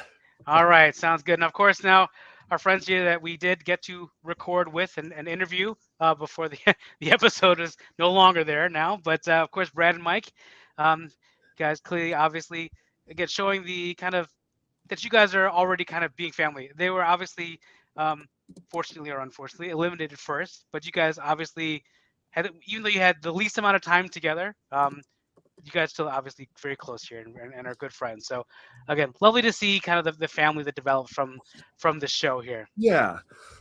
And then here we have we can always assume Christopher is being yelled somewhere around here. Off screen, yeah. I also find it funny that it looks like you have no ear. You only have one ear. Yeah, what's up with that haircut, Chris? Oh, yeah. No, maybe something was photoshopped out in the background that I was told to remove. Oh, maybe I shouldn't have brought anything up then, because I have no idea what to talk about. But now I should have said anything. And here you go. It looks like some behind the scenes, literally behind the stage here. Just cool to see. I don't know what this the lights are showing there, but it looks like toenail clippings. Yeah, I'm very happy they allowed me to post my behind the scenes photos that I totally took legally and didn't sneak my phone on to take on one time. Like, no, I'm very happy they let me post these. Like, this is really, yeah, like you can see that's the behind the scenes of the filming. And there's a SWAT team member right there making sure that you're not taking a picture of anything inappropriate, clearly. Oh. And I'm going to guess this is actually just the soundstage. So it looks like the Lego Masters, the LM. So the logo is there, and then the minifigures. The doors. Every single day we would line up and walk in through those doors. So that was really cool. That is pretty cool. This is when you would look in awe as you stepped out on stage right after this. Mm-hmm. And here you guys posing with the trophy. I don't know if looks like this is probably a trophy that was like backstage at some point. Everyone got to maybe pose with it because you guys are not wearing your finale outfits here. It looks like. Is this surreal, Chris? It looks almost Photoshop, doesn't it? No comment. No comment on that one. Anyway, we'll go right past that one here. Bathroom selfie. Chris clearly just pooped, and he's very excited about that. Nah, he went number 3. Whatever. That was taken right before episode 3 in the makeup studio. Oh no, that's in the porta potty. Okay. At least you had some fresh air up top there. Yes. And here you go, petting Robert. So I don't know if this is speaking of all bright red, all that kind of stuff.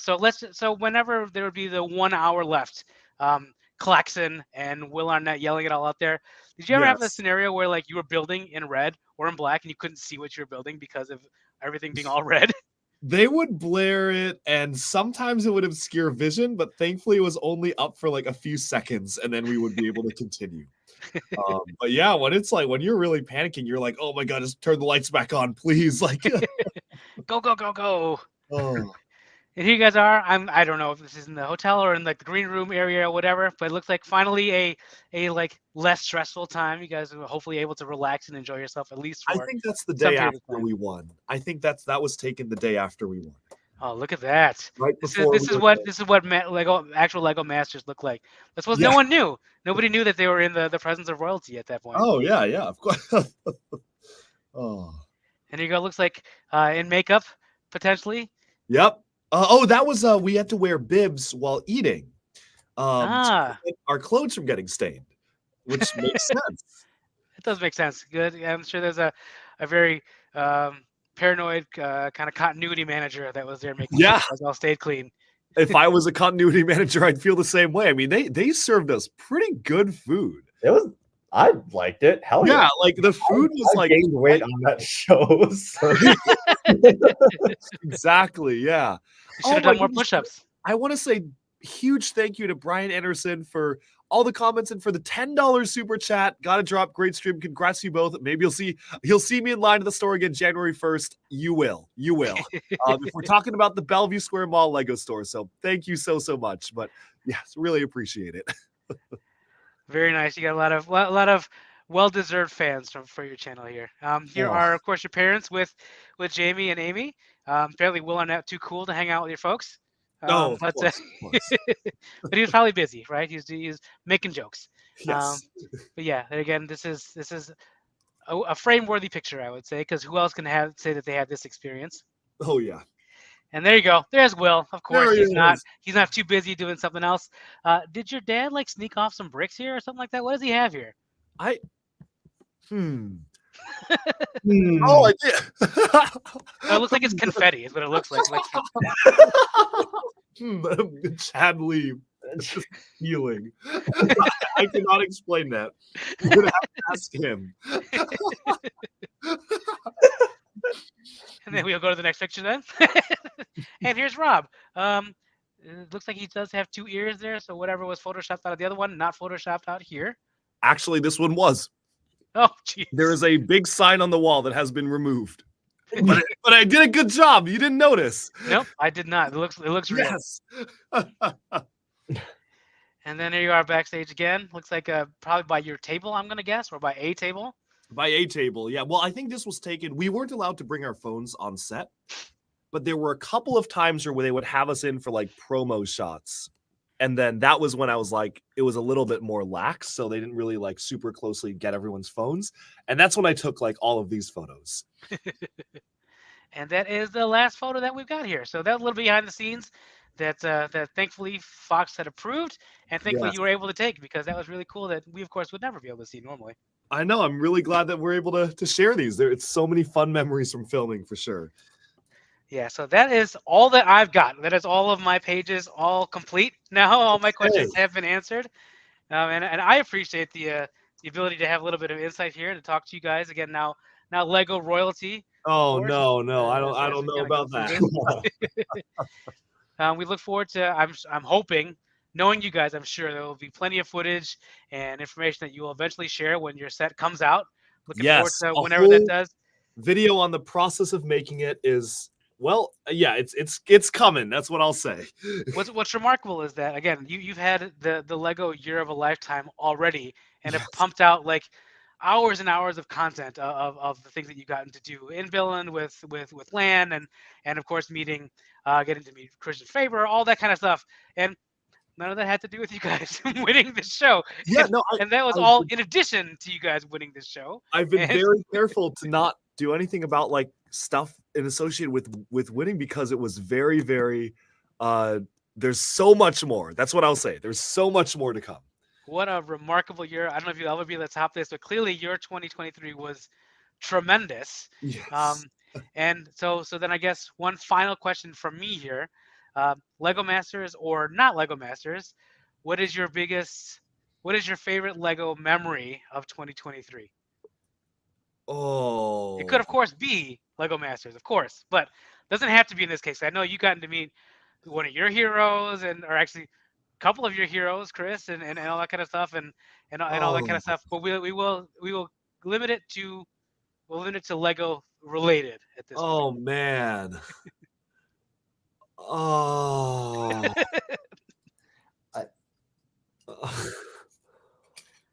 I have to pick one favorite Lego memory. We can go to Excluding gaming. non-Lego if that makes it easier for you to No, answer. no, But I that figure doesn't. Lego is appropriate. No, it will be Lego either way. I mean, I like probably meeting Christian Faber. Like, I don't know. Like that was genuinely like an experience I'll remember for the rest of my life. I mean, same with Lego Masters and winning and all.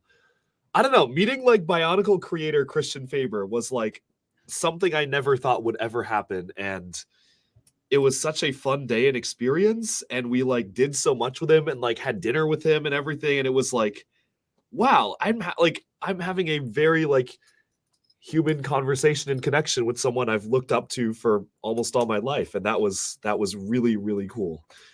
So I just, but Lego Masters, of course, was the ride of a lifetime. But that was something special as well. Rob, how about you? What would you say, Rob? Yeah, I mean, I feel like I'm just really hungry right now because all I'm thinking about are like all the food moments we've had throughout. I'm literally craving like the gastro pub in Billund for some reason. Gastro pub and yo fire restaurant. I haven't eaten all day. Like I'm just like hungry. But I mean, I think that there I thought are you're a being lot. like, I didn't know you were being literal there, that you were just hungry. I thought you were like, I'm hungry for building and making mocks and creating, building with my hands. I'm just hungry. Yeah, I mean, obviously winning the show was amazing. I think being flown to Billund and kind of doing stuff related to that was also extremely interesting. It was like the whole Billund trip in general was just like, if I could mark down one, like that was the highlight. Yeah, I say because like again, fans of your channel have seen videos where I know that you guys like.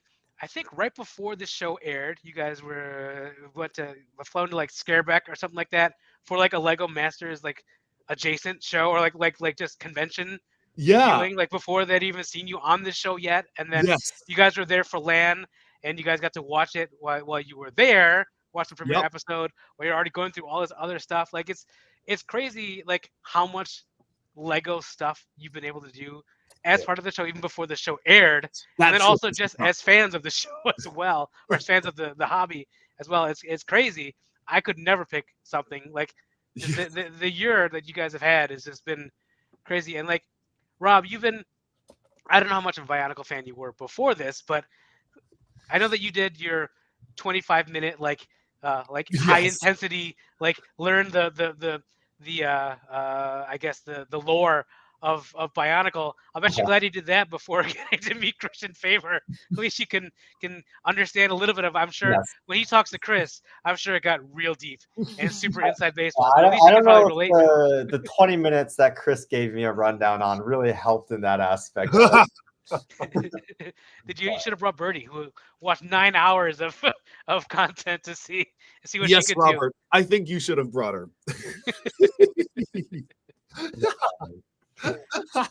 How did she feel about the cat episode, by the way? I think she liked it. It was a big favorite among everyone, which was a bit of a surprise to me because I was not super proud of our build, but everyone seems to love our build for the cat episode. I don't. Well, honestly, like of all the other builds that were there, like as good as they were or weren't, like your cat clearly loved your build, and so whatever you guys did for the build itself, and again, detail is in the build breakdown episode. Yeah, but yeah. Clearly like your cat loved your build, and I think that was the true intention was to build something that the cat would like, and seeing a kitten playing with things. Yeah. Definitely got to be. It's always fun to see that. That's what the internet is built off of. It's cat videos. That was the goal. Oh. Awesome. Well, that is you've answered everything that I have here. And honestly, it's been a pleasure. Hopefully, we get to do more of these kinds of things. Or at least I'm throwing my name in there to try to just like I said before, I'm hitching my train to your wagon. So I'll be involved whenever I can. Fantastic. I really, really appreciate how good of a host you have been, asking us questions, getting all the details. It's been really, really fantastic. Oh yeah. I will gladly do it. And like I said, I will support the channel any way I can, whether it is by buying Rob's shields 3 at a time on Whatnot, or Exactly. There you go. Got some Duck Bricks merch right over there. Hey, yes, Duck Bricks merch. Linked Check out in the the description below. yeah, check out the But district. seriously, like, thank you so much, Paul. Like, you've been really, really great. I think like you facilitated a discussion with Lego Masters and have shown so much love to the channel that it's been so great having you on. Robert and I have our tickets to Chicago already. Oh, there you go. We're very excited to. Well, I'll see you again in person because we've met in person, but we are very excited to both be with you in person, and we got to share some good meals together. You know, like Most we definitely. gotta have some good food, and I'm so excited for next year. We'll make sure we go to my friend's Korean restaurant. So I think you guys would love Yes. that. So Oh, we'll I'm definitely do that. hyped. I could take Rob, you that's to. gonna I be can awesome. make sure you try a whole bunch of Chicago stuff. I'm Yeah. so ready. I'm so ready. Oh, my God. Poor Rob's so hungry. Robert is starving.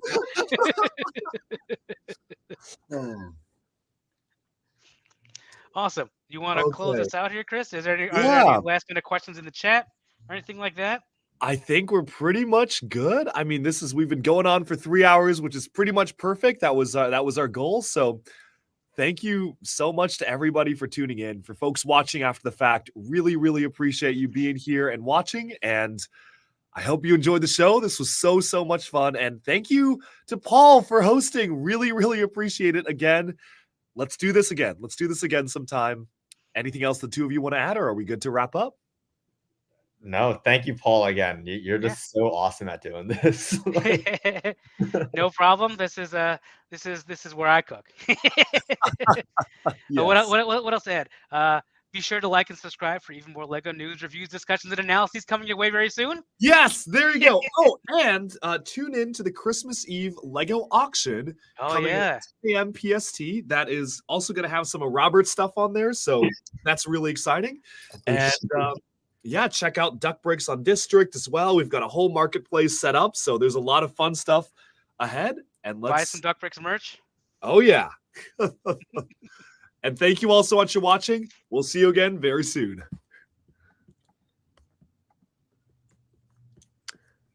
Okay, I think we're done.